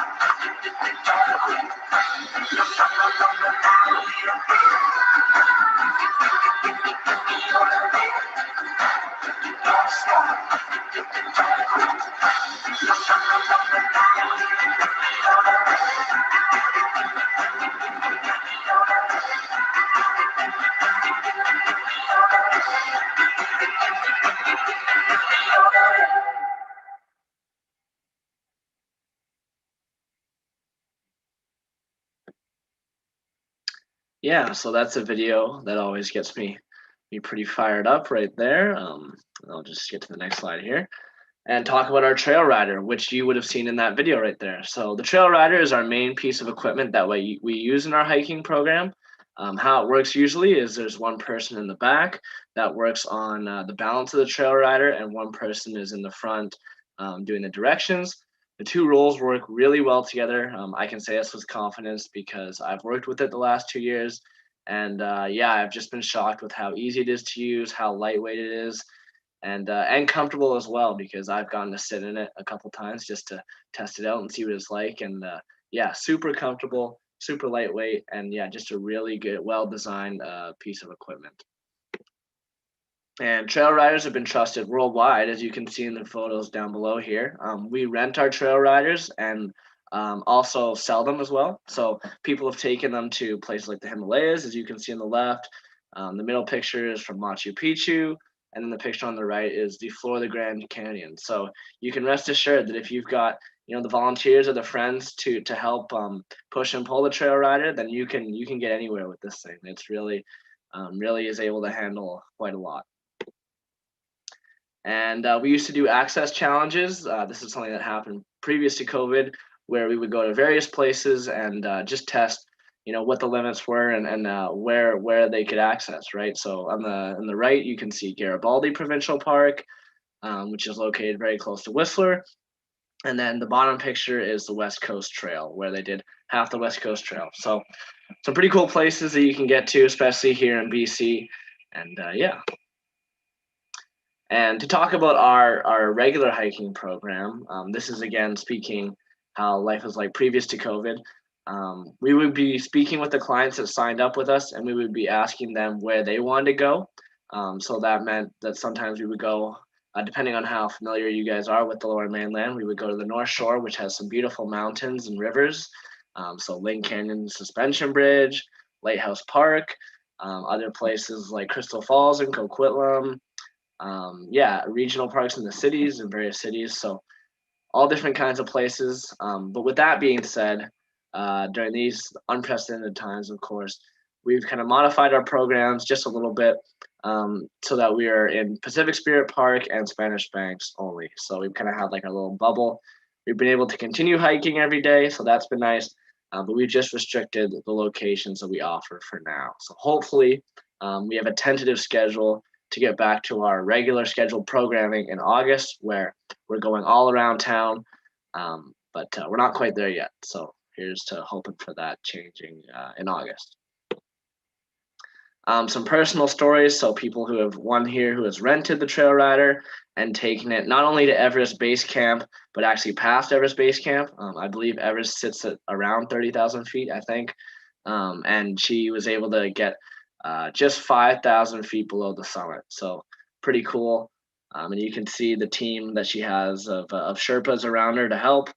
And then on the right, you have a guy named Liam, who I met last summer. And Liam really enjoyed working with the trail rider because we got to take him out on the beach at Spanish Banks. Normally he would say that he couldn't go out with his family and with his dog when it was low tide, because of course it wasn't an accessible land, right? So the trail rider helps him get out and enjoy time on the water and the sand with his family and his dog. So whether you're in the Himalayas or just on the beach, there's great ways to use a trail rider. We also do Kids Day with our programs. We usually team up with ASABC, who is another program that I will be talking about after, where we would go for walks on the beach, and then they would go for sail rides after. And yeah, just make a nice day out of it. This is something that we still do with COVID, and we're looking forward to continuing this summer. And speaking about this summer, we're looking to expand our rental program and really start to advertise it a bit more so that we can reach more people. So that's something. It's only costing $10 a day to rent, so very affordable. And we don't charge anything at all for kids. So obviously something that's very affordable, and we want to reach as many people as we can, and we don't want cost to be a barrier. With the rental program, we're also looking at getting into Squamish as well. So we're currently in the process of partnering with the district of Squamish, so that, yeah, they have a trail rider there, and Squamish residents can rent that out. for a similar price. And if that goes successful, hopefully we'll continue to look and try and reach more and more people throughout different cities in the province, maybe Kelowna down the future. Yeah, if you have any questions about hiking, you can reach me at hiking@bcmoss.org. And yeah, whether that's renting, buying, just any other questions, I'd love to help you out best I can. And finally, what's also new this summer is adapted cycling. So this is a pilot project that's in partnership with GF Strong. We run this every Tuesdays. And yeah, this is new to us because we've just recently had bikes donated to us. And yes, we've had a couple sessions and it's gone really well. I've had a lot of fun with it. And hopefully if it continues to go well, we'll be able to run it next summer as a broader program to make it available to more people in the community. So that's something to look forward to next summer, hopefully. And finally, we have adapted fitness as well. So rather than me talk about adapted fitness, I'll let Megan Williamson talk about it, who runs the program. And with that, we will get a YouTube video going. So I will stop sharing for 1 second so I can reach that. And I'm going to share computer sound. And there we go. Hi everyone, I'm Megan and I'm the founder and head trainer at Ocean Insider Club. I created this program knowing that having a personal trainer or a rehab coach is a luxury and not available to some people. Accessibility is a very difficult problem and it depends on what location you're in or where you have access to any adaptive facilities or not. The idea for this program actually came about from a friend of mine who's a paraplegic, and she was at a gym and asked one of the staff members to help her on her form on an exercise. Although the trainer was very educated, he just didn't have any idea on how to help her. His comfort level wasn't there and he just didn't have the knowledge. This is a barrier that I want to address with Ocean Insider Club. My ultimate goal is to create an accessible fitness resource for those living with spinal cord injuries and other disabilities. With Ocean Insider Club, you'll gain access to exclusive workouts created by me which follow the international guidelines for spinal cord injury fitness. This includes adaptive exercises that can be done at home with minimal equipment or in a public fitness facility, and educational trainer tip videos. You will also have the opportunity for one-on-one time with me as part of the Trainer on Demand service. This is a monthly video call during which we can discuss and go over your fitness goals at an even more personal level. After working with dozens of clients living with spinal cord injury, I have developed countless programs that keep accessibility and mobility in mind to help guide you along your fitness journey. They are tailored to be efficient and effective, and no matter what your physical limitations may be.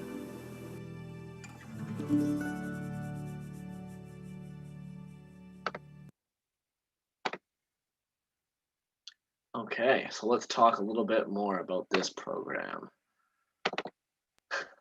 Go, get back to it. All right.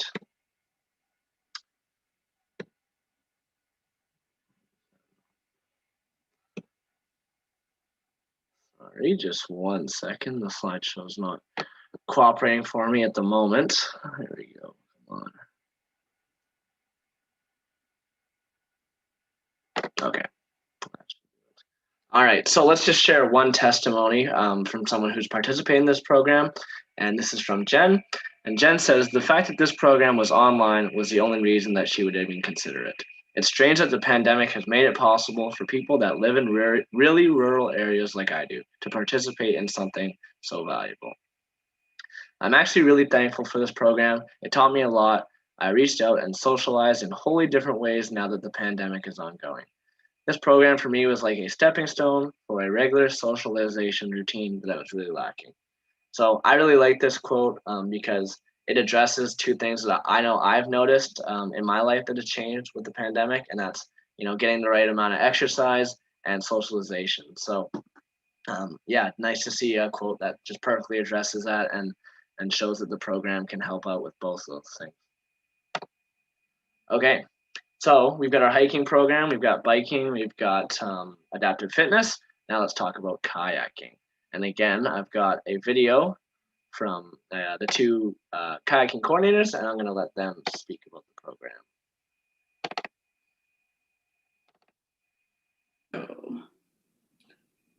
All right. Hi, everyone. I'm Abby. Welcome to...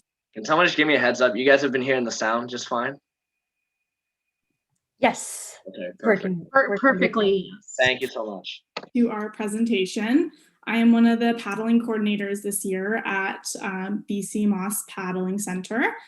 And I'll let Charlotte introduce herself. Yeah, hi, I'm Charlotte. Just like Abby, I'm a paddling coordinator for BC Moss this summer.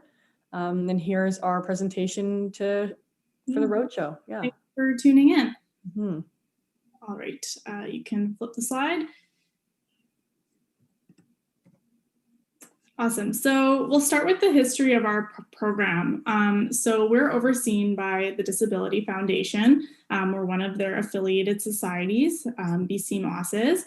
And so we are located down at the Creekside Paddling Docks. So prior to opening at the Creekside Paddling Docks in 2016, the kayaking program was located down at Jericho Beach. So moving the program to the Falls Creek location has allowed the program to expand and begin providing adaptive wheelchair paddleboarding, which has been really awesome in addition to kayaking. And so beginning with being open 5 days a week, the program has grown in popularity, and we're now open 7 days a week to accommodate the high demand. So that's been a great expansion. Yeah, so our paddling program uses specially adapted equipment, which are accessible kayaks and wheelchair paddleboards. So our adapted paddle boards are called on-it ability boards, which allow for a manual wheelchair to be strapped into the board. It also features pontoons to prevent any chance of tipping and room on the back for a volunteer or staff member to accompany the participants on the water. We also have two-seater kayaks that have additionally been adapted with pontoons to ensure stability. And Tetra Society has managed to elongate the cockpit or the front cockpit to ease transfers in and out of the kayak. And a paddle mount has been installed at the front to help alleviate strain on the muscles in the upper body. So a kayak paddle can be slipped through the paddle mount, and then it just holds it for the client. And in case they have, most of their clients with a stroke will use that if they only have, strong enough muscles on one side of their body. Awesome. So we also have lifts available on the dock for clients to use. So we have a lift that uses a sling to help transfer clients from maybe a wheelchair into our kayaks. New this year is we have a lift that is slingless, so pretty cool. That's exciting for us and for our clients. Additionally, we have a self-transfer board, which may be able to use by people who have a strong upper body ability. After you're loaded into the kayak, we'll launch you into the water for your 1 hour sail. So our center of operation, as mentioned, and as you can see in this picture, is in Falls Creek near the Science World in Vancouver. And it's a peaceful, sheltered stretch of water with views ranging from city condos and the North Shore. So it's quite a special place. And there's also some great restaurants and pubs nearby too for afterwards, so you can really make a day out of it. And our program staff and volunteers, they all have extensive paddling experience and to ensure you get the most out of your time on the water. So if you're brand new to paddling or kayaking, that's no worries at all. We're here to help you and to assist you and to make you feel safe and comfortable. So last year marked my first time working for BC Moss. And honestly, I did not anticipate how much fun I would be having. I was originally drawn to this program because of the opportunity to take clients out kayaking and paddleboarding, activities I've enjoyed doing since I was a kid. And I'm also studying kinesiology, where we dive into the mechanisms behind human movement. So working with a population of people who all vary in ability has allowed me to directly apply my learning, which has been pretty cool.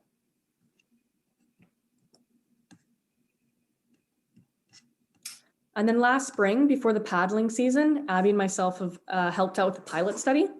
So through that, I was able to take out one of the participants from the study, and we went paddleboarding, and it was her first time out on the water, which is pretty cool. So you can see that on the photo on the left. And then over the course of the summer, I was fortunate to meet and work alongside a ton of amazing people, some of whom I still stay in touch with, like my co-paddling coordinator, Sophie and Sophia, who are pictured in the middle picture, and they are in our paddling shed. And then through connections of my own, I could promote the program and had some family friends bring their children down to the paddling center for Kids Day, as photographed on the right. So overall, I just really found the environment at BC Moss to be very supportive, engaging, and just really rewarding, which largely contributed to my decision to return for this year's season. Yeah, and to the next slide. So I've had some great experiences as well. I've also had experiences with some of our other societies. And through that, I've gotten to build some amazing connections with our community and just honestly met some incredible people. It's such a great job, and you're out on the water. We have the opportunity to just meet and get to hear about people's experiences. A kind of story I can think about is a client I met through the program Charlotte mentioned, the adaptive fitness. I met a client who has since become honestly a good friend, and we keep in touch quite often on a regular basis through Zoom. So that's been really cool, once again, to just expand and get to know this community. I've also had clients tell me that being able to get out on the water through our programs gives them a sense of freedom that they've only found through our programs. So that's pretty cool to hear and super rewarding to know that the work we're doing is making an impact with individuals and the community as a whole. So now we have some, I was going to say we have some testimonials from our, we have some volunteers and previous paddling coordinators. So the first one is from Kevin, and he just started with us last summer. But he said that volunteering with BC Moss has given me the chance to meet people I may never have met otherwise, along with wonderful personal connections, paddling and hiking outings. What stands out to me is how much autonomy and trust is given to the volunteers and participants. I have frequently spoken with participants about what kind of outing they want for the day, and have been able to adapt the route and speed to their preference. And this freedom creates a warm and relaxed environment that meets everyone where they are. And then this is from Sophie, who was one of our paddling coordinators last year. And she said that working with BC Moss was nothing short of fantastic. It combines creating meaningful relationships and paddling and kayaking in such a scenic destination. I am so grateful to have been able to work with BC Moss to create long-term friendships, learning how to create an inclusive yet adaptive environment, and creating memorable experience through paddling and kayaking. Yeah, and so a couple more testimonials. One from Sophia, who was a paddling coordinator last summer. She said, I loved working with the BC Moss paddling program because of the amazing relationship with the clients, the supportive environment, being able to spend time outdoors, and so much more. I'm so happy to have had part in helping people from all walks of life get out on the water and explore what kayaking and paddling have to offer. Additionally, a testimonial from Angelina, a volunteer. They said, it is such a treat to volunteer with BC Moss Summer Paddling Program. I have learned so much from all the amazing clients I have assisted, and always know I'm in for a great day when I'm volunteering with BC Moss. All right. And so to wrap things up, as you can tell, this is quite a special program. It's definitely near and dear to Charlotte and I's hearts, which is why we've returned. We're super fortunate to be working here. Excited for this summer. And please, if you have any questions, feel free to email us. Our email is down at the bottom there. It's paddling@bcmoss.org. And thank you so much for tuning in to this roadshow. Yeah, hope you enjoyed the other presentations. Okay, see ya. Okay. So with that being said, we'll skip right into the ASABC presentation, because again, we're trying to conserve as much time as possible. And here we go. Oh, sorry, that was all BC Moss. Now we're on to our next society, and that is Adapted Sailing Association of BC. there we go. I'll let Loic and Rita. Hello, today we're going to be doing a presentation about the Adaptive Sailing Association of BC. My name is Laura. I'm one of the head instructors at the Adaptive Sailing Association. And I've been with the program now for about 4 years. I started off as a volunteer and now I'm working alongside Loic.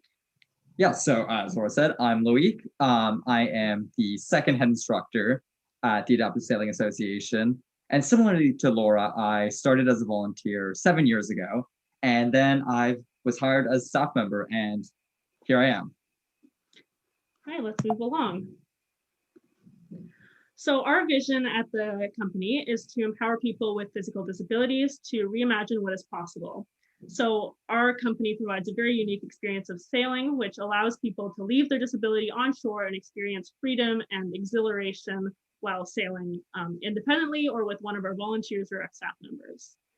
We started off in 1989 when Sam Sullivan used the Sunbird, which was a sailboat that was British made, and we launched our first few sails at the Jericho Sailing Center on English Bay. And the Jericho Sailing Center is actually where we operate our program still today. So right now we have 8 specially designed Martin 16 sailboats and have approximately over 1,000 sails every summer. Here's just a quick video that kind of gives an overview of what our program is like.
Great, so the sailboats that we used at this association is a sailboat called the Martin 16.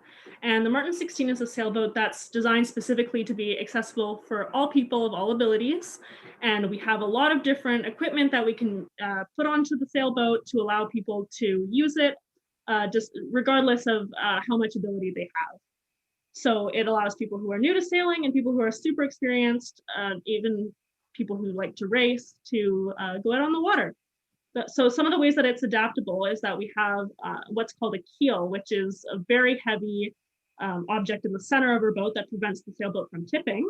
And we also have a seat that sits directly in the center of the boat for our clients to come in and sit without having to worry about sitting on the edge of the sailboat or tipping over too much. And here's just a quick video that has a bit of a tour of what our Martin 16 looks like.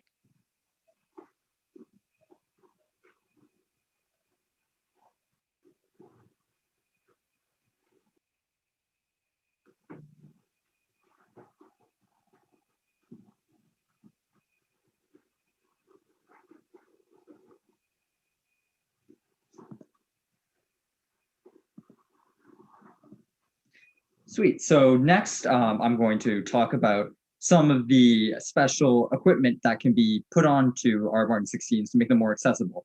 So our first and probably our most impressive part of equipment is called the Sip and Puff. So what the Sip and Puff does is that it's attached to the boat via various electronic and mechanical parts.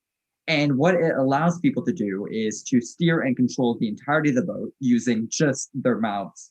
So the sailor here is someone who sails very often with us, and he is tetraplegic and has very limited motion beneath the neck.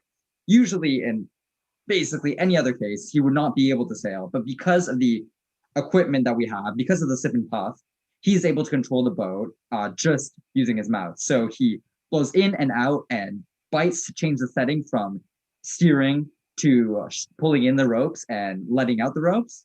And so basically he can control the entirety of the boat just using his mouth. And he does so well. He is competitive and he often races. So even just using his mouth, he is a very competitive sailor, which is kind of the beauty of the equipment that we use. Sweet. The next part is the auto helm, which similarly to the sip and puff uses a lot of the same equipment and also allows for people to steer the boat with a limited range of motion. So this is for people who may not have a lot of upper body strength or a lot of strength in general. Basically, all they need to be able to do is move one hand to just be able to fully control the boat. So the sails are hooked onto the machine with the little red part on it, which is called the windlass, and that pulls in and lets out the sails, while the rudder at the back of the boat is attached via a mechanical machine, and everything is linked to a little controller, a little joystick that the person just controls with their hand, left to right, forward and back, to steer the boat left and right, port and starboard, and to let the sails in and out. So again, it allows people with maybe more limited range of motion or limited strength to be able to also fully control the boat by themselves and to even race. Sweet. So the next part is the joystick, or steering stick, as we often like to call it. And so this allows people who may have more upper body strength and might want to be a little bit more hands-on and feel the weight of the boat through themselves controlling it. So as Laura noted earlier, the client usually sits in the front of the boat in a specially designed seat. And so what happens is that what we attach is basically a new tiller extension that's connected to the rudder at the back of the boat. And this allows the person to just manually steer it left to right, again, port to starboard, and it's connected to the rudder. So every movement of the stick in the front will translate into actually steering the boat.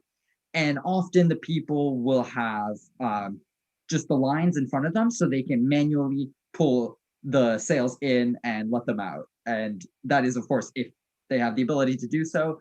If not, they might want to put the windlass, the thing with the red wheels, to press buttons to let the sails in and out. It really depends on the person, what they're comfortable with. Yeah, and so we also have something called the lift that we use at the Adaptive Sailing Association. So what it is that we take a piece of fabric, which is called the sling, and we just slide it behind the back of somebody who has more limited mobility, so it's harder for them to climb in and out of a sailboat. And we just slide that piece of fabric behind their back and under their legs, and then we hook it onto this machine called the lift. And it easily and very comfortably lifts the client out of their wheelchair and then moves them over into the seat of the sailboat, where they can also sit very comfortably in the adapted seat. So one of the more popular things that we offer at the Adaptive Sailing Association is accompanied sails. So a lot of our sailors who come by just like to, either they're not super experienced in sailing, or they just like to come to a specially adapted chair, and then we have a staff member or our trained volunteers who sits behind them and sails the boat completely for them on their own. And it just allows our clients to relax and enjoy the sport, and they don't have to worry about actually controlling the sailboat themselves. And while our accompanied sails might be our most popular one, we also do offer solo sails. So this is for people who are more experienced and, of course, have the desire to want to sail by themselves. So usually they will come in and we will rig the boats in a specific manner for them using any of the previously mentioned equipment. It really depends on the person and what they would like to do. And so we'll rig the boat and they will get here, we'll put them in the boat, and then off they'll go. They'll go sailing by themselves, or as you can see in the photo, sometimes they'll bring a passenger along with them just to enjoy the ride. And yeah, that's basically it. It's a very freeing experience, and we have a lot of longtime sailors who really enjoy sailing by themselves. And of course, some people might begin by doing accompanied sails and might build up their confidence and might get the sailing instructors, such as myself and Laura, to teach them more about sailing. And they will actually get to a point within even one summer where they can actually begin to sail completely by themselves, which is always a very rewarding and fun journey to have. Sweet. And the last main part of the program that we offer is the race club. So the race club is usually for the more veteran and experienced sailors, solo sailors, who have either a competitive edge or just want to hone their skills of sailing. So the races happen roughly every 2 weeks down at Jericho. We have a lot of local regattas that are either hosted by the Jericho Sailing Center Association, which is who hosts us, or sometimes we run the races ourselves. And so this, you don't need to be an amazing racer to join this, but everyone who does it often has a lot of previous sailing experience and wants to improve and wants to test their skills against other sailors. And one of the amazing parts of this is that the local regattas that happen every couple of weeks can often lead to sailors getting more confident and eventually going to the national regattas, such as the Mobility Cup, which happen every summer, which is, again, another really rewarding journey to be a part of, seeing someone really develop their skills as a racer and then test it on a national level. And the race club is also a very fun social event. All the sailors are good friends, and they often hang out, have a beer after a nice long day of racing, and it's a very fun experience. All right, so that's it for our presentation. Thank you so much for your time, and we hope to see you come and visit us or even partake in our experience. Sweet, thank you so much.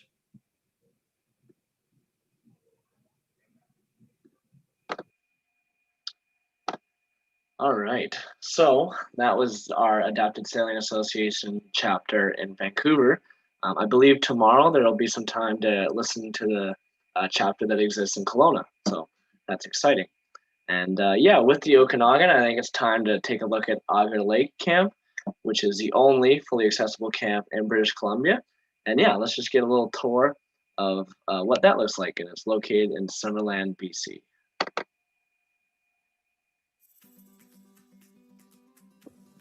Hi everyone, my name is Haley and I am the summer student and campground assistant at Agur Lake Camp this year. So today I thought it would be fun if I took you guys for a tour around the camp, and we're going to start off our tour at the gate. So you'll know that you've arrived to camp when you see our gate and our sign, and then you're just going to go through there. And then after that you're just going to want to keep driving straight, and I'll show you what that looks like.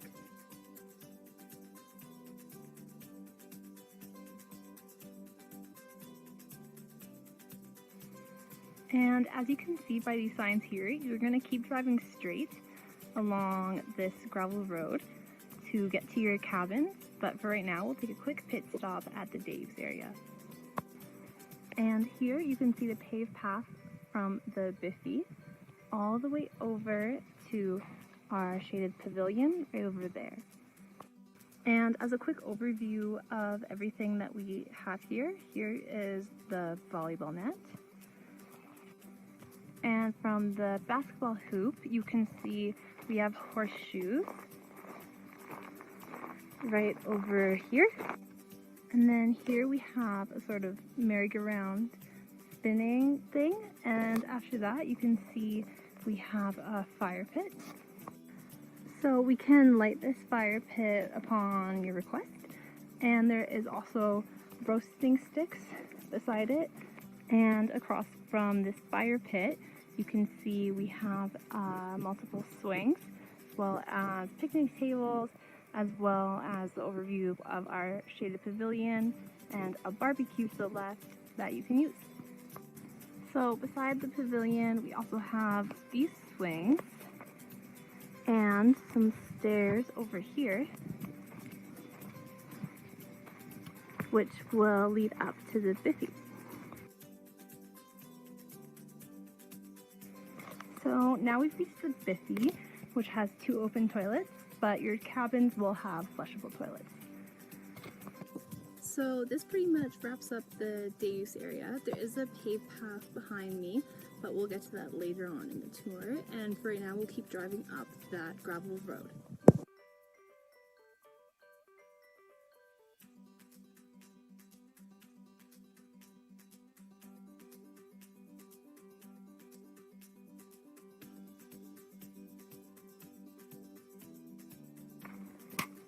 So after this little bit of gravel here, you're going to see the paved path start, and that leads up to the cabins. So this path over here goes to the left as well as straight. If you're going straight, you'll see cabin 3 right here. This is a storage trailer as well as some first aid, barbecues that you can use. There is also seating, more barbecues, and an additional entrance. There's the front one. There's also, here's one of the 2 side ones.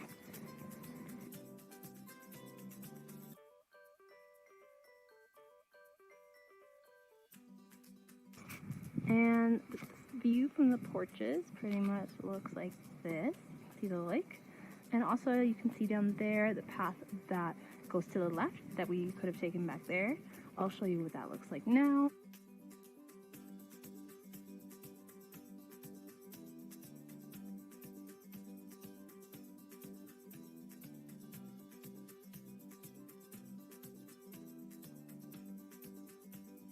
Point in the path, you can take a left onto a pretty flat dirt path, and this goes all the way down to the dock, but you don't have to take this path. We'll continue on this path here, and I'll show you how to get to the lake from the paved path. You can keep going down this path to the left, and then we'll get to the dock. So after that first left, we're going to take this other left to get to the dock.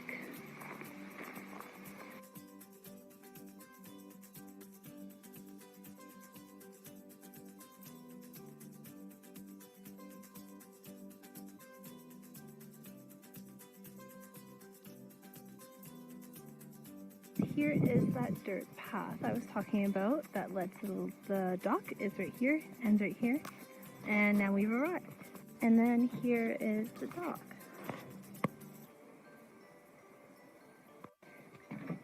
There's also usually ducks nearby when you're on the dock. So now I've climbed back up the path that led to the dock, and we're gonna go down straight to the marsh.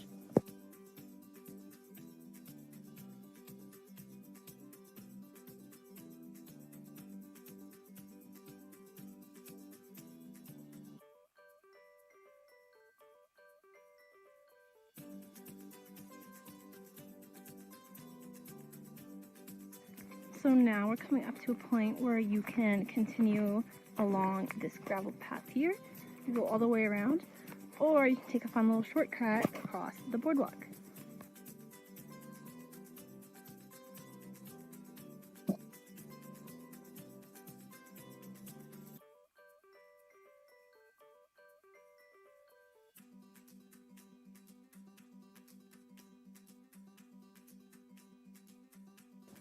So now I'm just going to finish up this loop of the marsh behind me and show you the next paved trail. So we just got out of the marsh from this side, we went this way and looped around, and now this is our last paved trail.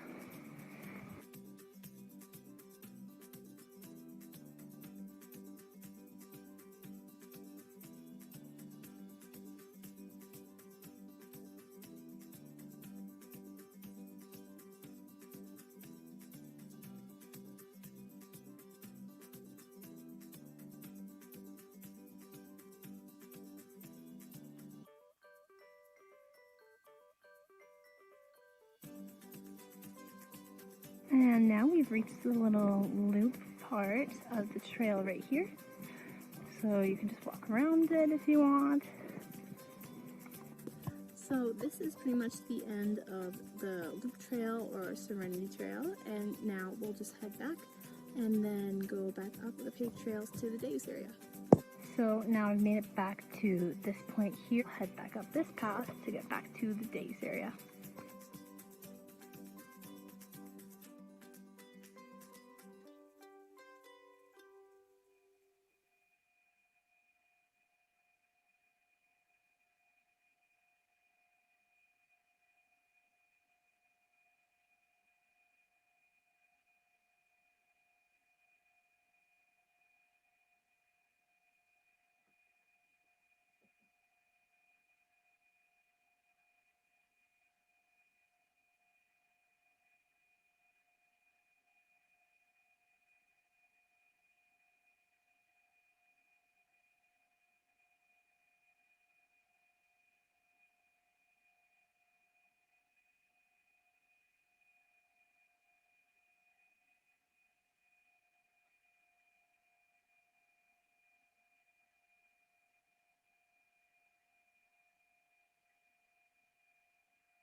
Yeah, so thank you, Agur Lake. As you can see, I'll leave this here for a second. You can see their website.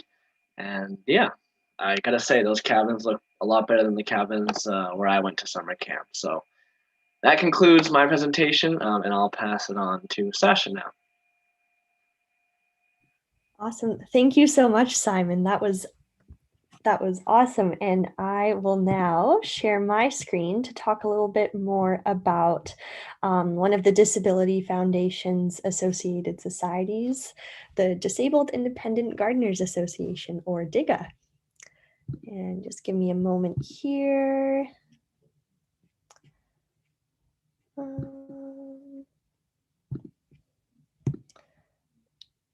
And let me know once that begins to show up.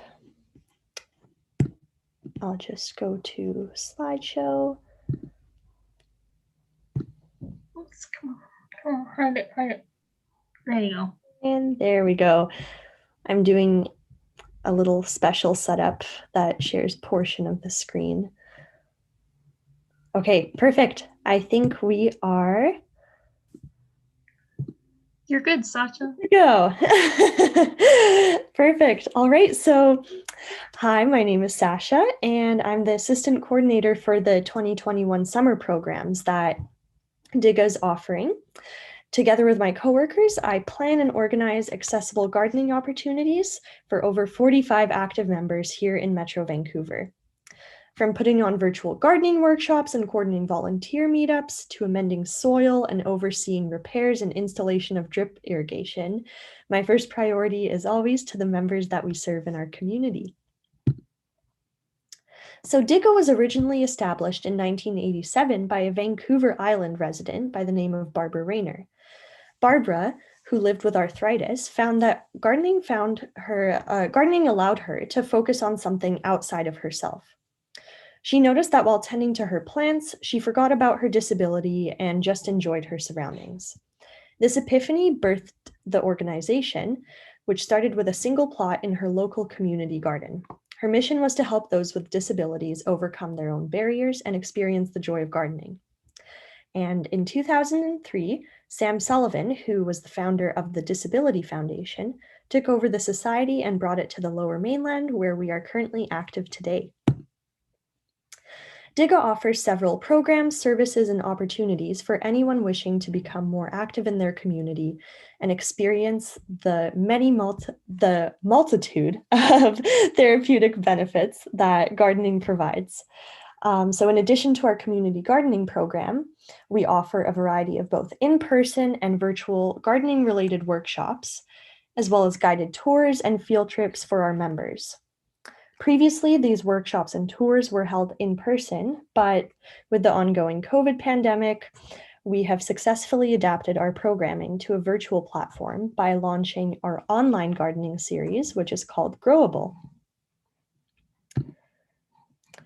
Our Accessible Community Gardening Program is our core program.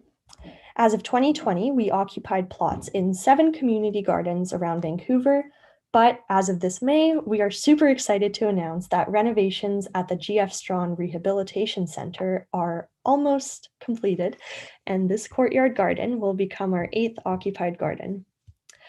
Our program is most active during Vancouver's growing season from May to September. Most of our plots are located in city parks with convenient access to bathrooms and transit. The gardens also offer wide pathways comprised of finely packed gravel, on-site sheds, and water hookups. We're proud to have accessible plots in community garden locations all around the city, which includes plots at Pandora Park, Still Creek, and as mentioned, GF Strawn Rehabilitation Center, as well as locations at Woodland, Kerrisdale, Maple, Granville Street, and Cottonwood. With the help of volunteers and carpenters from our affiliate organization, Tetra, DIGA was able to build several raised garden beds and tabletop garden beds that enabled members to tend the plots more easily from a wheelchair, as pictured in the top left photo. And in addition to raising the height of our plots, DIGA has also installed drip irrigation systems in each of its plots. These systems are programmed to water daily, which helps to avoid multiple trips to the gardens just to water during the hottest days of the season. We also work together with our Tetra partners and members to create custom adapted gardening tools to promote the most independent gardening experience possible for our members. Through our volunteer program, DIGA is also able to provide members with extra support should they request it. Our volunteers assist with everything from planting, weeding, and pruning, staking vegetables, harvesting crops. Yeah, they do it all. And through our community gardens program, members have the chance to grow their own healthy produce while being a part of an inclusive, social, and diverse community of gardeners. And I'm just going to skip this video for the interest of time, but it does showcase a few of our members and kind of gives you a glimpse into DIGA's gardening program from a few of our members during a non-COVID year. But this past year, as we know, with the ongoing COVID pandemic, we were in fact fortunate that our provincial health officer declared that community gardens were an essential service back in April 2020, and our summer programs were able to continue. Of course, enforcing a mandatory mask policy and maintaining physical distance, volunteers were able to continue providing one-on-one support to our members as they tended their plots, which really gave both our members and volunteers a chance to socially connect with each other in a safe and open-air environment. Unfortunately, as the pandemic did limit social gatherings throughout the year, our in-person workshops too were discontinued. But like many other organizations, we were eventually able to shift to a virtual delivery system. In our efforts to help our members stay connected with each other and the community, we launched our virtual gardening series called Growable.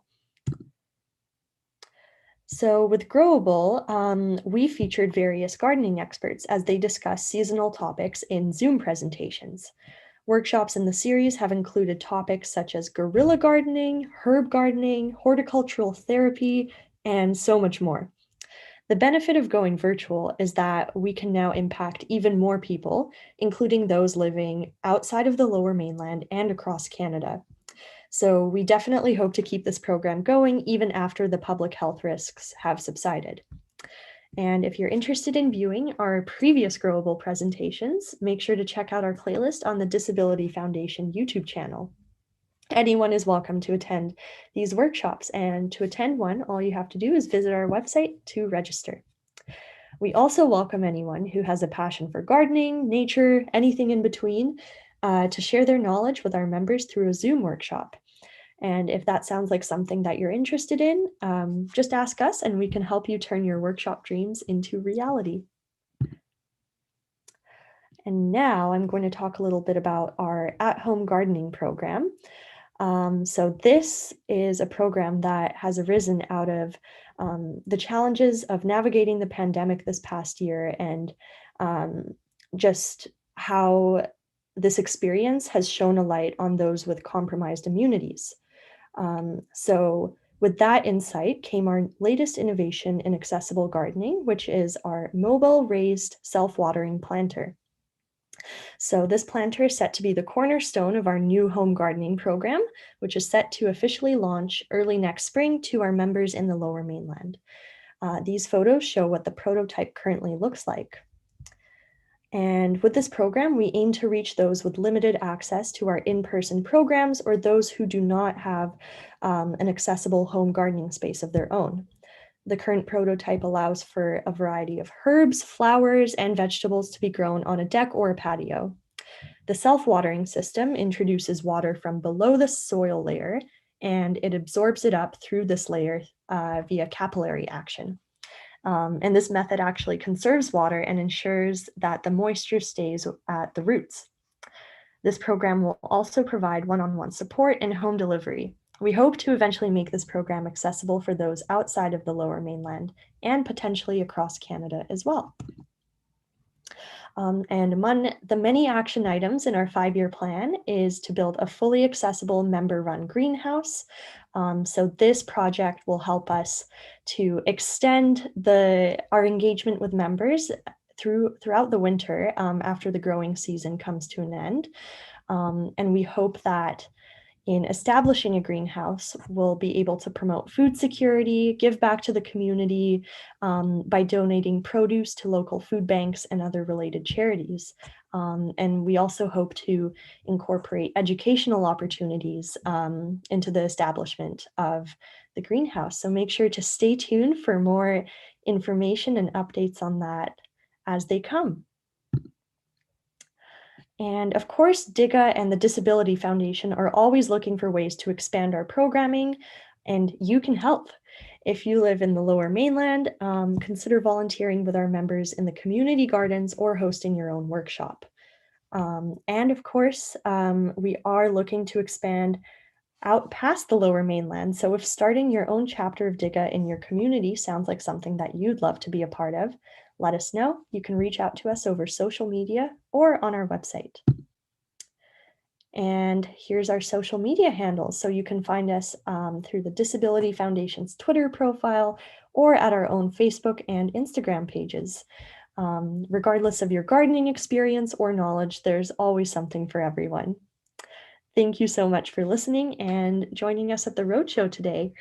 DIGA hopes to see you again, whether that be through attending a growable workshop, checking out our social media, or by joining us out in the gardens as a member or a volunteer.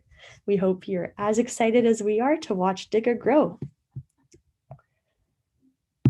And there. Okay, so I'm just going to, just give me one more second. I'm just going to get the captions going here, and then you guys should be good to go.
All right, you guys are good to go whenever you please. All right. Well, I want to thank Sean Sonata for helping us set this up. And I want to thank everyone who's tuning in here today, and welcome as we journey along the Okanagan as part of the virtual roadshow brought to you by Connectora and, of course, the Disability Foundation and its affiliated societies. And of course, I want to give a big thank you to my guest today, Ean Price. Ean, if I was to give his full bio, it would take up the whole interview, but I will say we'll just hit some highlights. He has been a resident of the Okanagan since 1986. He is the president of the Sailing Association in the Okanagan. He is always thinking of ways to better use technology to help himself and others. He is an entrepreneur. He is the founder and CEO of ICANN Resource Group. He also was the Tetra chapter coordinator for Kelowna in the early aughts, and that's how he and I really got to know one another. And he is works for and consults on assistive devices with technology for living. So, as I said, lots of things. Oh, and I should say a very avid traveler as well. Ean is a resource on so many things and so many topics. And it is my privilege today to welcome you and, of course, delve into some of them. So welcome, Ean. Thank you. Happy to be here. All right. Well, happy to have you. And of course, we are doing this online, partly because it is the virtual roadshow, and of course, partly because of COVID. But the advantage of that is I feel like I get to be in your house today. Very nice residence digs that you have there. I would expect nothing less. Very accessible hardwood floors. Looks like a very nice setup. And you have been, and that's where I like to start things in, is kind of at the beginning. You have been in Kelowna since 1986. And I guess my question, there's been so many changes throughout the world and so many things going on. And you are a person who has helped others benefit from technology, is always looking for the next big thing. How have you, in your journey with technology and navigating challenges, how have you seen things change in Kelowna itself, as far as accessibility and awareness of those facing challenges and different disability? I think over the years, I've seen a huge improvement with accessibility and inclusion. A good example is my van broke down on my way to university back in my early 20s. And I thought, no problem, I'll just take a bus. So I went to the bus stop, I waited, a bus showed up, they said, sorry, we don't have a ramp on this one, wait for the next one. So I waited about another half hour. That bus didn't have a ramp. They promised me that the next one would. And by the time I arrived at the campus, my day was over. And I had to find out how or figure out a creative way to commute back home. So I think that that's something that was very shocking to me in my early years. And I'm so pleased that now people are talking about it. I think it's not taboo to have that open dialogue and that conversation about what can be done to make it easier for everyone, not just people with physical disabilities, but also vision loss. It's pretty impressive. I'm quite proud of our community. And so you've talked about the changes. Can you give us a couple of examples? So you mentioned there about the buses and being left stranded, and I can put up my hand, and I'm sure others listening can say, yeah, I've experienced that as well.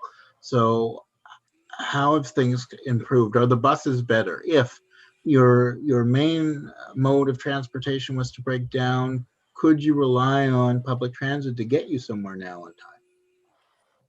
I believe so, yes. And I have on other occasions, maybe not a vehicle breaking down, but something as simple as wanting to go to the beach and not worry about parking. So the short answer is yes. I think we also have a number of programs. Chris with Adaptive Adventures, our sailing club, Adaptive Sailing Kelowna, based out of the Yacht Club. We have so many amazing opportunities now to appreciate everything happening in the Okanagan. Another one is a big right. I never thought I would ever ski, and it was a wonderful experience with powder hounds, being able to have that experience.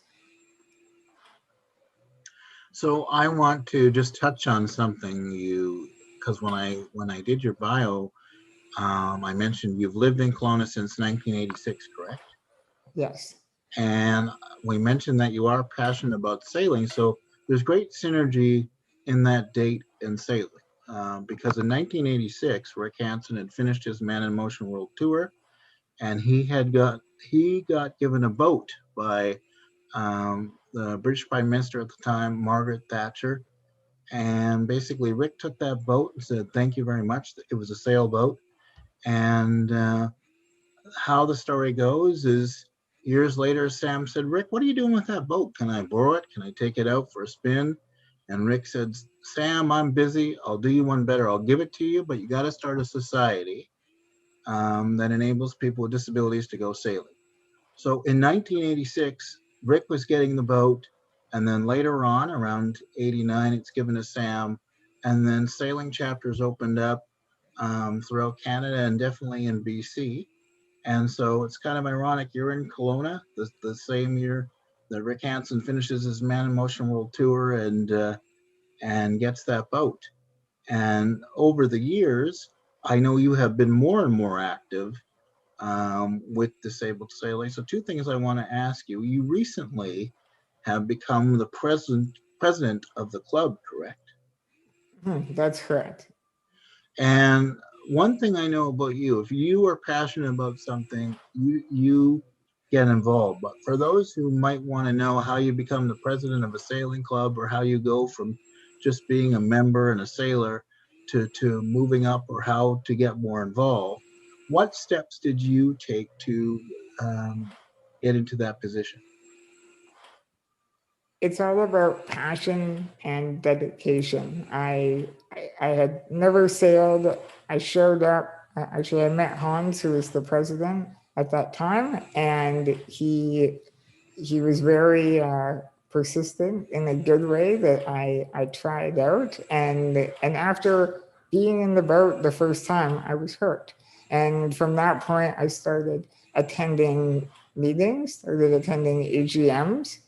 And then it progressed on from there, being a board member, a member at large, to president. So I think that the moral is, don't be scared to go out and try it and network, connect with everybody, see who's in charge, see who would be an excellent companion sailor or a key member in the organization, and be very upfront with them and say, I'm very excited, and not only do I want to use the services that you provide, but I would also like to be an integral part of the organization.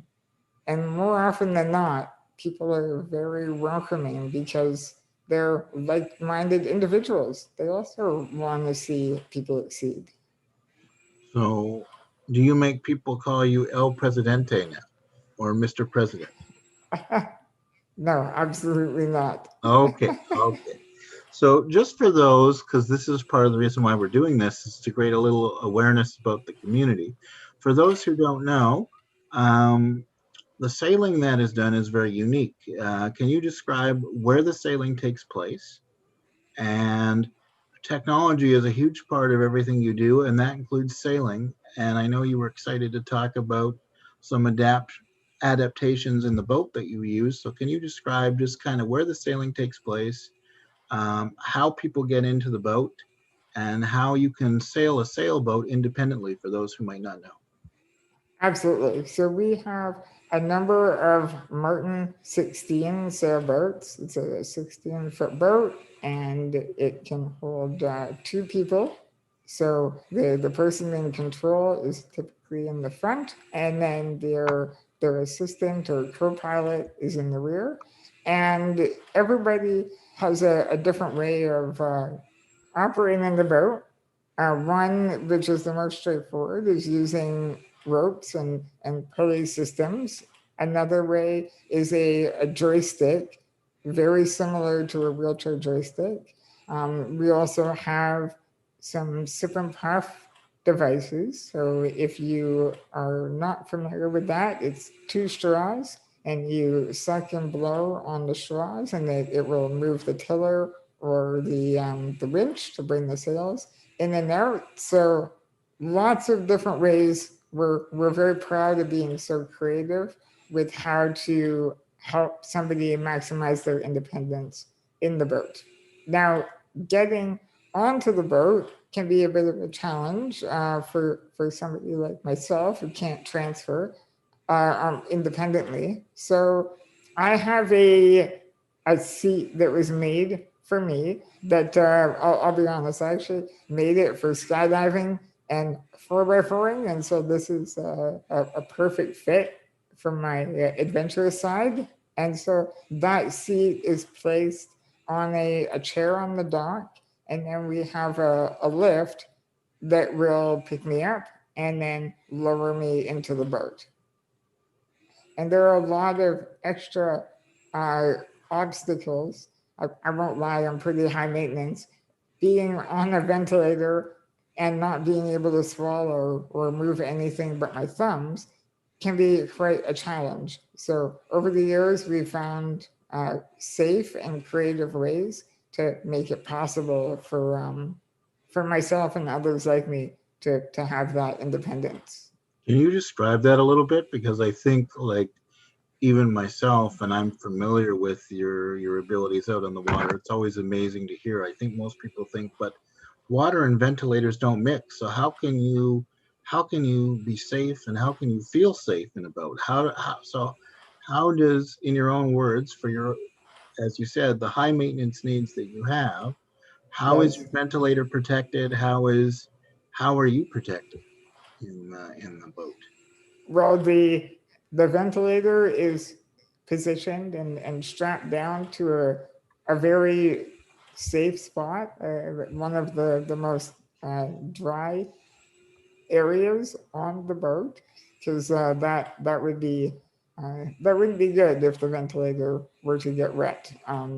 So for me, we have it strapped pretty midline, and then if it's an overcast day, then we'll put a poncho or something over it and myself. And then I also bring an emergency ammu bag, a manual bagger, so that if there was ever an issue with the ventilator, then my dear friend behind me would be able to mechanically ventilate me until we made it back to shore. And I should mention that we're always in communication with the other boats and people on the dock. So if there was an emergency, then we do have the capability to have somebody come out and tow us back in for safety. Now, Ian, thank you so much for that. One of the last questions I wanted to ask, just because you told me about it, when we talked recently, you also talked about a sailing brain. So describe that, because for a lot of people, it happens to everybody. Our physical abilities can change, we get older, and sometimes I'll speak to people and they say, well, I'm not the person I used to be, I can't do this anymore. But back to what you said at the beginning, don't be afraid. So even as your own physical ability changes, you're still finding ways to get out there and do the stuff you want to do. So can you tell us a little bit about the sailing brain, as you referred to? Of course. So a few years ago, my dad and I were working on a project to have essentially wires connected to my thumbs and index fingers. And then depending on what wires I touched together, the boat would either, it would control the winch or the tiller. So I was able to have 100% control of the boat. And it was great. But over the years, like you mentioned, with some disabilities like myself, I have noticed a lot of weakness and muscle loss in my hands. So very recently, we connected with a group based out of Florida, 18 makers, and they were kind enough to assemble a unit and program it so that instead of having to move my thumb from one spot to another, essentially touching wire A and wire B, it doesn't matter where I touch on my finger or hand now. The microprocessor will recognize what I am trying to do and send the appropriate command to the boat. It sounds very high tech, I know, and I would love to share a video sometime in the near future, but it's pretty incredible. We've been testing it on land for the last week or so, and next week I finally get to try it on the water. So I'm very excited. Well, you read my mind. Speaking of, brains and such, that's what I was thinking. It's far too technical for me to understand. I know I would love to see a video of it, and other people would as well. Because definitely, in the disabled community, what helps one person can help another person. So, we're going to give you the thumbs up. We hope that maiden voyage goes well, and I would love to see how that works, because it does sound very complicated to me. But of course, this kind of leads into my next question: is you're no stranger to technology and overcoming challenges. Um, you're so adaptable now. If we remove disability from the equation, do you think being involved with technology was more your personality? You mentioned your dad briefly. I'm fortunate enough to know a little bit about his backstory. I'll ask you about that in a moment. Or Okay. how much of your love of technology has been out of necessity, and how much is your own personality, if you can separate the two? That's a tough question for somebody who's been in a power wheelchair since I was around 4 years old. This is the life that I know and love, and I think that they work hand in hand. I think that when there are things that I would like to be able to do independently, and if the if that isn't something that is currently on the market, then I love networking with people globally to find a solution. So I think that I'm definitely a nerd. I think I would have been a nerd as well if I were able-bodied, but it's such a good fit. And I'm very fortunate to live at a time where technology is expanding and improving so rapidly that I feel that it's keeping up to me losing muscle mass. Well, I often feel that for myself, that I was born during the right time with technology.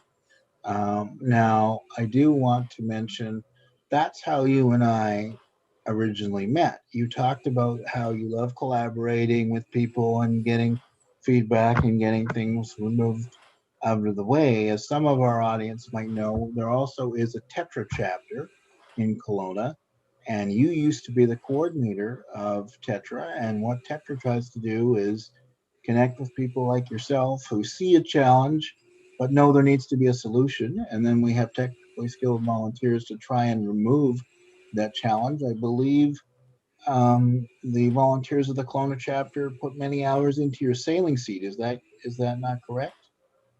They did put a number of hours into a sailing seat for sure. The one that is now built and ready to be used for whomever would like to try it out is it's pretty incredible. It's a wooden chair that swivels. So somebody that has enough upper body strength to pull on the ropes on the rigging, they're able to do it independently. And that's only one of many amazing projects that we worked on with Tetra. I think another memorable one is a crib, allowing somebody in the wheelchair to open the side of the crib to take care and entertain their child. So there's a huge list, and there's a part of me, I won't lie, that kind of misses being at the cutting edge with Tetra, helping out the community as much as possible. But we do our best, and Kathy, our new coordinator, is doing a fantastic job, and so we're pretty proud of it. Well, you should be in. And again, Kathy is not so new anymore. She's experienced in the position because you've been busy and doing other things. And one of those things is, as I said, you're an entrepreneur. You have your own um, business, and talk about your own ICANN resource group and what that name means. And everybody, I think, has ideas, but it takes a special someone to create their own company, build something from scratch. And so how did you become a full-on entrepreneur and founder of your own company and doing things that you want to do. How did that come about? Well, I think in hindsight, I wish I took business school and not psychology because that would have been a great help. But I think ICANN was created because of necessity. I realized in my early 20s that my stamina and my health was somewhat unpredictable, to say, and I knew that being my own employer would help me set the time and set my workload to be able to accomplish the things I wanted to do without burning out. So that's why ICANN was originally created. And then since then, it's exploded. We have 3 divisions. We have ICANN Design, which focuses on multimedia and digital design. ICANN Travel, which is stories not only from myself and my adventures, but other people collaborating to hopefully inspire and educate people on where you can go, what is possible. And I can assist, which at the moment, the one device that we're sharing is a retractable suction straw. So since I'm unable to swallow, I can push a button on my lap, have a straw, extend out, turn the suction machine on, and then retract once completed. So that's been very, very rewarding. And in the last 6 months, I would say, partially because of more people staying at home, I've been fortunate enough to bring together a bunch of different people that have very strong skill sets. People doing printed circuit board design, 3D modeling, graphic design. It's really taken shape. So I'm quite proud of it. As you should be. It sounds amazing to me. Now, all of these divisions, are they volunteering? Do you get grants for this? How have you been able to expand and maintain your company? Well, it's been a learning curve for the first 10 years, I should say. It was pretty much just me, but I've noticed through the pandemic that there are a lot of people with physical disabilities that are sitting at home and want to contribute, but also want to be paid for their time as they should. So everybody on our team are contractors, and we don't have any government funding yet, but from the work that we do, I'm able to pay them for their services and their expertise. Well, I'm always amazed, and feel free to, if you want to give your website a plug, we'll get Sean here to put it in the chat. If people want to see these devices, where can they go? iCanResource.ca. iCanResource. So I as in letter I, C-A-N, iCanResource.ca. That's correct. And as you said, you're now not just a man of one, but you're a group. So hence the group. Yes. and of course, you were never a man of one because your partner behind the scenes, and believe me, folks, I know he's behind the scenes because I have begged Ian when he did work for Tetra to get his dad to be a volunteer. But yes, you and your dad have come up with some great things over the years. And I think the whole world is itching to get back out there and travel. And you talked about that. You even have a travel division or department, or you tell stories of people who have traveled. Traveling, I gotta say, Ian, I think about it every day. It's a very, very stressful thing for me. Usually when I travel, my chair gets damaged, and I say to other people, would you go traveling if you ran the risk of breaking your legs? But you seem to pull all those things off. So can you just give 1 or 2 tips? Like, how do you protect your wheelchair? How do you stay so fearless when it comes to going to another country? A lot of preparation. I think that the last trip that we went on, my caregivers and I, it was early in 2000. We were over in Southeast Asia, Japan, Thailand, and Cambodia, and that Thailand and Cambodia specifically were out of my comfort zone initially. So it took 6 months worth of planning for a 1 month holiday or 1 month adventure. And there were a number of very discouraging times. For example, the one airline, they approved all of my medical equipment except the ventilator.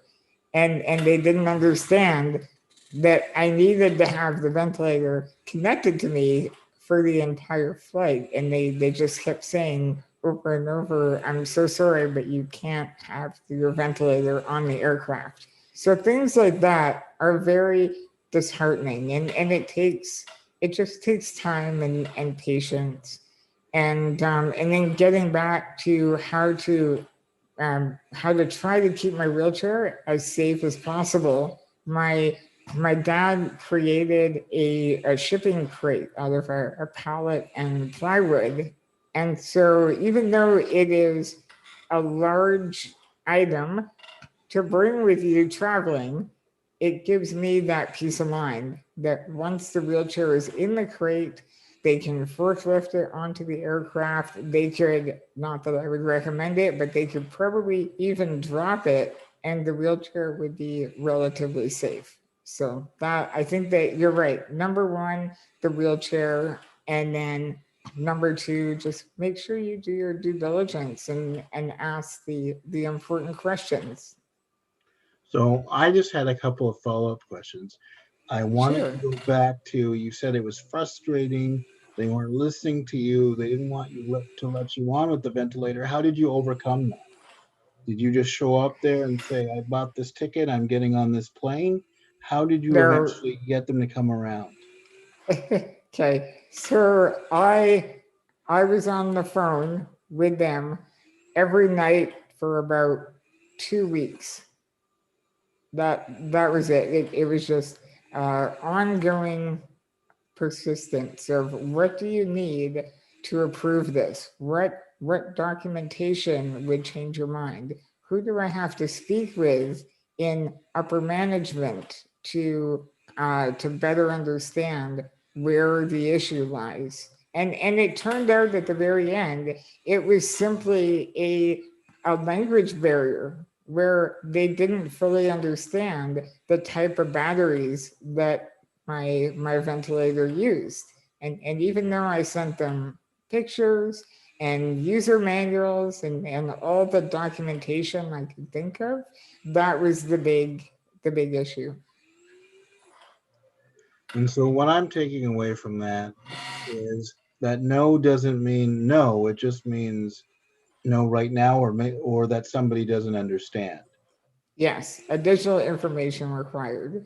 Yes. Yeah, and So it was honestly the other one more tip, and I apologize for cutting you off, is that in the beginning I tried to plan the entire trip on my own, and I recommend going to travel agents that are willing. They don't have to have prior experience working with somebody with a disability. They just need to be open-minded enough to say, I will do my best. And that was a huge relief because there are a lot of components on a trip abroad where they can do a fair amount, like booking hotels and airlines and such. That part they're experts at far more than I am. So it's good to have a team of people helping you plan your holidays.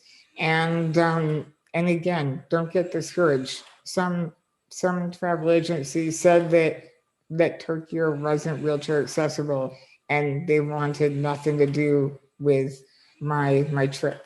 So I it was again frustrating, but went to another travel agent and then another travel agent. And finally I found somebody that was willing to help, and they did great.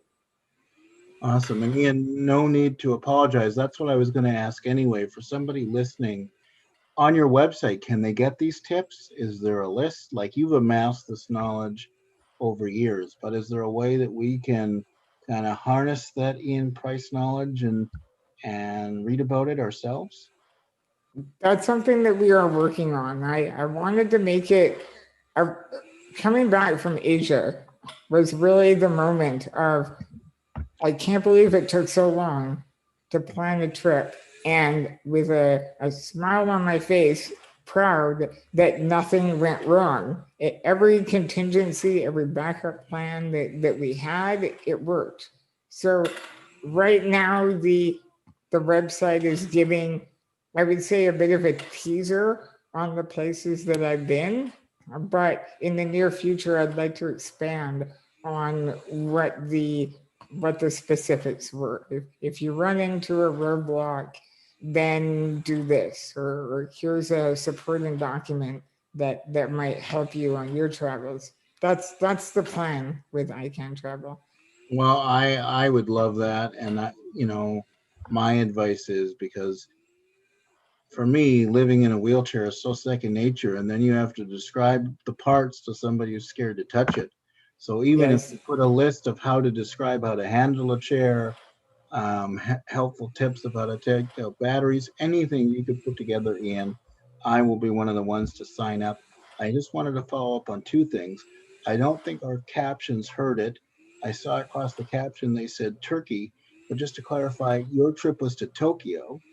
That's correct. Yeah, yes. so I haven't been to Turkey yet, but well, it's on the list. I'm going to tell you a little secret. My sister and my nieces and nephews live in Turkey, and they ask me every week, when is Uncle Eric coming? And then my sister and I joke that I'm waiting for her to come back to Canada. If I've waited out long enough, maybe they'll move back. So just to know that there is one place that you haven't been, I don't feel so bad. The other thing I wanted to follow up on is the freight for the chair. Because just about, I would say over 60% of the time, stories that I've heard in my own experiences in the traveling that I have done, my chair does come back damaged, and even a little bit is annoying. And so this freight that your dad built, did you have to get it approved by the airlines? Do you pay extra money? How does that work? Because as you've already described, airlines are so, can be real sticklers about things being done a certain way. So how did you get this, what was built, approved? I won't sugarcoat it. The first trip to Europe was I learned a lot. There were a lot of things, a lot of contingencies that weren't thought of prior, and that's that we knew from day one that we wanted to have a wheelchair crate, something to protect it. And the airline said yes, that they would allow me to put my chair in it as long as they could pick it up with a forklift. And they gave us the dimensions of the crate. Now, unfortunately, when we arrived, they changed aircrafts.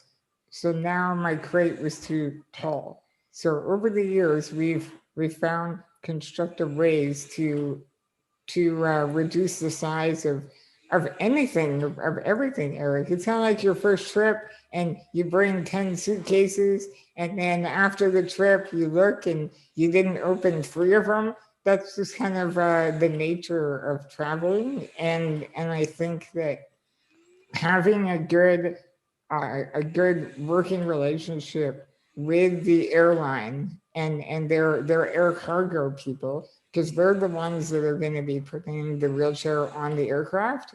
Those are the people that you want to speak with.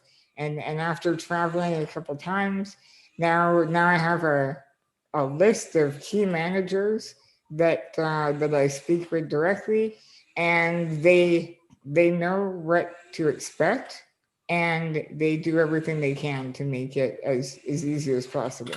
But I've never been charged for transporting my wheelchair by airplane. And I also try to cram as much equipment into that box with it so that the rest of my luggage is meets their requirements. Well, again, keep that information coming, put it up on a website. Now, Ian, you've talked a lot about, because this is what you specialize in, overcoming challenges. But I want to talk about technology that makes life easier. And you have really experienced that. And right now, you are a big part of Technology for Living. Talk about who they are, how you came to that job, and what your role is with Technology for Living. Of course. So I used to be a board member of Technology for Living, and then about 2.5 years ago, I attended an AGM, and at that point, I realized that there was a lot of technology that people either were unaware of or not using, and that's when Ruth Marzetti, or ED, her and I had a wonderful conversation of what we could do to help people be more aware and what services we provide, which I'll get to in a second. And it's just been an amazing fit. We have a wonderful team, and where I work in the Technology for Independent Living division. And so in a nutshell, we are based out of Vancouver, British Columbia, and we serve all of the province. And the best part, and the amazing thing for me, is that the majority of our services within TIL are at no cost to our members. And that includes a lot of smart home devices. So allowing our members to be able to turn on the lights and the fan and adjust their thermostat, open the blinds, open the curtains, turn on computers, you name it. We're a very creative bunch and very tech savvy.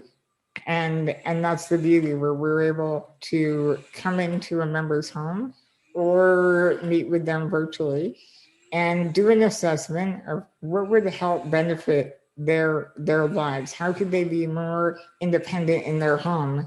And then at that point, discuss technology that might be a good fit, and then try it out, see what they think. Most members love it, and they want more.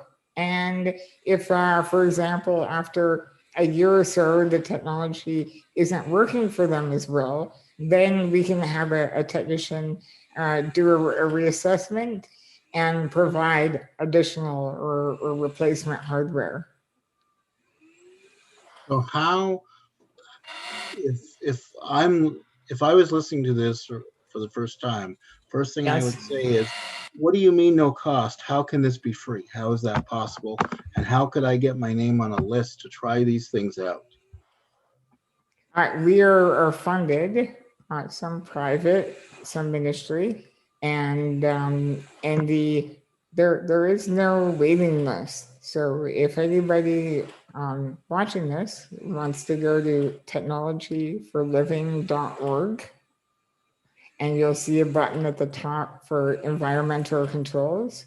Click on that. It has a wonderful description of eligibility, which is very straightforward in my mind. 19 years or older, living in British Columbia, having a physical disability. That's the most of the criteria. And then at that point, send in a 1 or 2 page application form, and somebody within a day or two, and then go from there.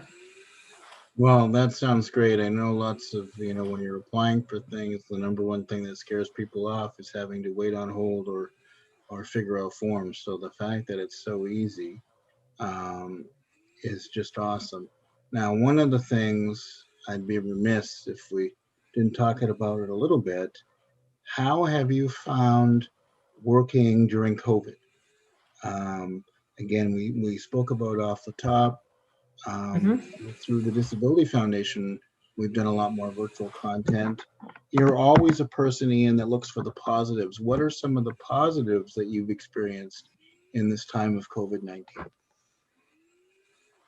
As somebody that loves to network, this has been a huge blessing because prior to this, it was somewhat difficult for me to let's say, drive to the Lower Mainland and attend meetings. But now that everybody, or for the most part at least, are quite comfortable with this virtual platform, then people are a lot more, I guess, open-minded to have a virtual meeting as opposed to an in-person. And I think that being able to see somebody's face and their gestures is important. You can learn a lot more about the person that you're speaking with on a video call than you can on the phone. And I get to show off all the wonderful technology that we use in the room behind me here. So it's had so many benefits. Yeah, you have always been ahead of the curve, and you were telling me that before it was a big deal to arrange a conference call. I laugh because I remember having to arrange meetings, dial in the passcode, and then everybody went online. So I've heard other people say this has been a great window into how to maximize, things in a certain location, or as you said, that you don't have to do an hour of commute, and because as you can speak to get out and get ready to go, there's a lot of preparation that happens before that happens. So Yes. to be able to stay on your home turf, which is part of the reason, as you said, why you became an entrepreneur, that must just be a great thing. So now Well, everybody's more accustomed to Zoom. I want to ask you, because you are so technically skilled, I know when I go to share, still once out of 5 times I'll forget to turn my microphone on, or I'll forget to turn the sound on before I'm going to present on Zoom. You don't have any of those challenges, do you, Ian? You were you were ready right off the hop. I'm sure you never forget to turn the microphone on. You're always ready, I bet. Oh, never. Yeah. No, I think another very important component to virtual meetings is the inclusiveness. Having a closed caption, or being able to record it and then review it a day or two later, not having to write notes frantically as somebody is speaking. Being able to hear the person. I know I've been in conference calls where it sounds like the microphone is at the opposite end of a football field. And so now to be able to see the person, hear them, and hopefully, if my mic is working, for them to be able to understand me is a huge improvement. Well, you're certainly coming through loud and clear today. And I just wanted to talk about some of the technology that you use personally. What is that device that you have right in front of you there, and how does that help you? This is a lip sync that was provided to me by the Neil Fryer Foundation, and it's how I operate my computer for the most part. It's a joystick, but it's also sip and puff. So getting back to sip and puff technology, if I blow into the straw, then it's a left click, and then if I sip on it, it's a right click. And this was huge because many years ago now, I used to be able to use a tablet, sorry, not a tablet, a touchpad or a trackball, and then I broke my arm and I was unable to use my arm for 8 months. And that was a huge reality check of I really need to step up my tech game and find other solutions, because I can't.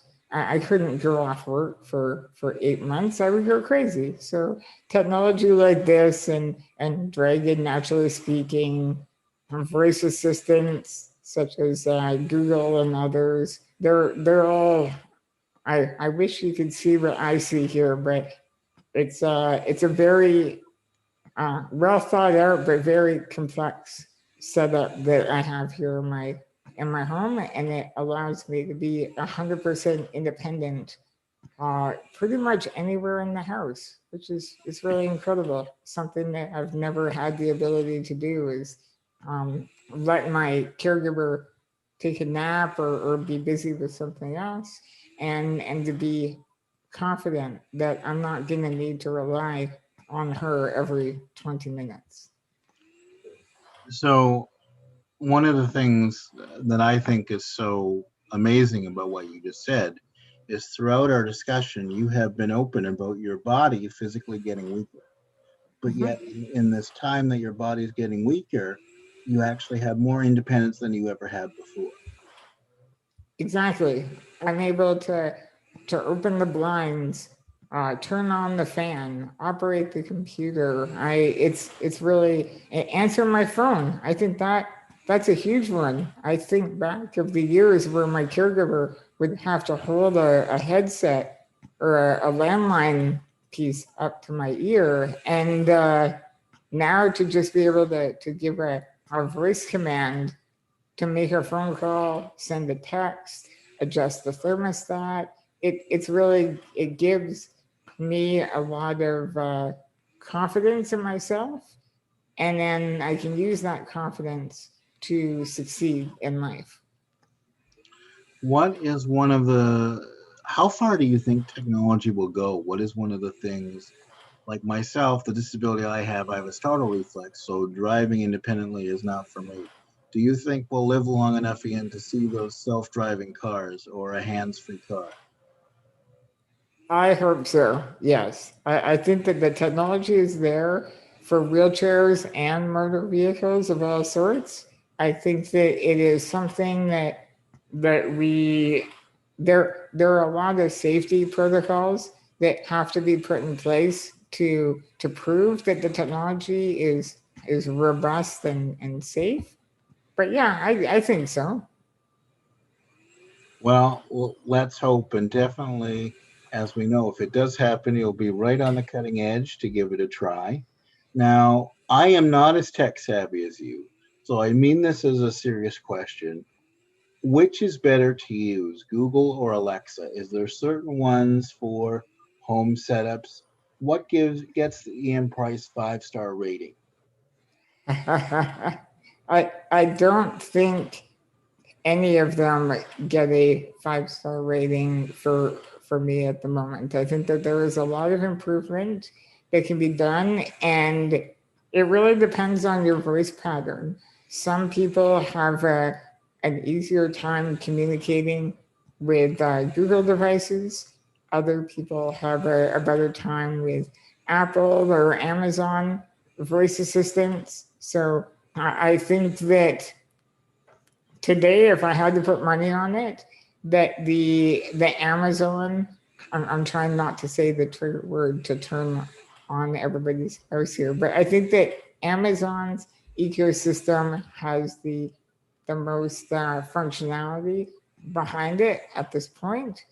But the other two are moving quite rapidly to exceed expectations. Well, see, that's why you're a president. Very diplomatic answer. You definitely know how to navigate such things. And I did want to give you the opportunity to give us your website one more time. And if you wouldn't mind, give your full job title for Technology for Independent Living. Of course. So my company is ICANN Resource Group. Our website is icanresource.ca. And Technology for Living, I'm fortunate enough to be the innovation strategist for TIL. And our website is technologyforliving.org. All right. Well, I thank you so much for your time. You are always a great person to speak with. Don't be a stranger. Don't forget about Tetra either. You were part of that organization as well. And, you know, you can always be a client with Tetra at any time. And it has been my pleasure to have this conversation with you. and I have really enjoyed it. And thank you for being part of our virtual roadshow as we talk to people throughout the Okanagan. Thank you so much, Eric. This has been great. And I know sooner than later you'll be back out traveling, and you talked about going to the beach today. So if you do that, if you do get out to sail or whatever you do, have a great day. And again, thank you so much. And thanks everybody for tuning in. Thanks, Sean, for making sure that we are on the air. And this concludes